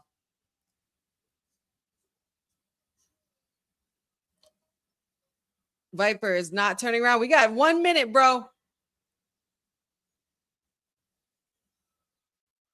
Oh! He knew it. He had eyes in the back of his head, and he won. The Viper wins. The Viper pulled it off. The Viper, the legend killer, the veteran, of course. You can never bet against the veteran. I was betting with my heart on this one. I will admit, I bet with my heart for Alistair. Watch out for Trick. Oh yeah, definitely. Yeah. He might pop up. Watch out for Trick. The Viper comes out with the win, and he is officially the first participant entered into the men's elimination chamber match for Chicago. Good, really good freaking match. But both of the matches tonight for the qualifiers were amazing. Yep. Shout outs and congratulations to Randy. Tiffany Stratton, and shout outs and congratulations to the Viper. Further putting their stamp and trying to continue to make their mark on their road to WrestleMania. Congratulations to the Viper. Shout outs to WWE for putting my boy Alistair in the main event. And he was a highlight. He was very good. Overall the night as a whole, this was a good show. It was a good show. I would give this show a good 8.5. I would give it a good 8.5. Yeah. Pretty much. Only because I know that there's more on the way. Yes. And I would have liked Uncle Howdy to show up, but it's okay. I know it's coming. Solo, you're going to get your You just still got to find out the mystery. Where was the MFTs tonight? Yep. What happened? They never explained that. So this is to be continued. Yes, definitely to be continued. Also with the women, they rocked the house tonight. Jordan Grace and Jade Cargill getting the win on Liv and Raquel Rodriguez was pretty crazy highlight. But this was definitely a fun Friday night SmackDown, y'all. And I appreciate you guys and thank you guys so much for bringing all your energy, because now, unfortunately, it's the end of our 3 hours and this is where we leave you. This was so much fun. We will definitely be back at it next week. Make sure you guys tune in to All Things Women's Wrestling Talk. Make sure you guys subscribe to the Women's Wrestling Archive and send a donation to our cause for women's wrestling, both in the indies and on the main roster. Shout outs to all my peeps in Women's Wrestling Talk, all the co-hosts, Kane, Will, Courtney, Boss Lady TK, said everybody in the house, Dion as well. Shout outs to the boys at Kayfabe. We'll see you guys next week for that too. And just have a safe and wonderful weekend. Also, shout outs to my Papa Honey, my special guest with the best hat ever. But I know you guys can always follow me. Well, you can follow Papa Honey at the 24inchpythons.com. You want to find out what the regimen to get these muscles, you can do that through that website. Also, don't forget to follow me on all the socials under Wrestling with Honey everything, Wrestling with Honey podcast on YouTube. Still, Wrestling with Honey podcast is up and running with the Honey Night SmackDown watch along. Episodes are going to be coming very, very soon. And I can't wait for you guys to see it. So shout outs to everybody in the chat. Shout outs to everybody viewing, everybody listening, and everybody who continues to support Women's Wrestling Talk and Honey Night SmackDown and all of my peers here. But don't forget, this is the Sweetest Deuce signing off with Papa Honey from the Florida residence, from our Honey Night SmackDown watch along as part of Women's Wrestling Talk. And what is Women's Wrestling Talk? The #1 women's wrestling network on the planet. You heard it here. Have a good weekend, guys. Y'all take. Thanks for joining WWT. Don't forget to like us on all social media platforms at WW Talk Pod. Like and subscribe on all video and audio platforms like yesterday, my G. And check out our website at www.talkpod.com. Thanks for watching Women's Wrestling Talk, the #1 women's wrestling network on the planet.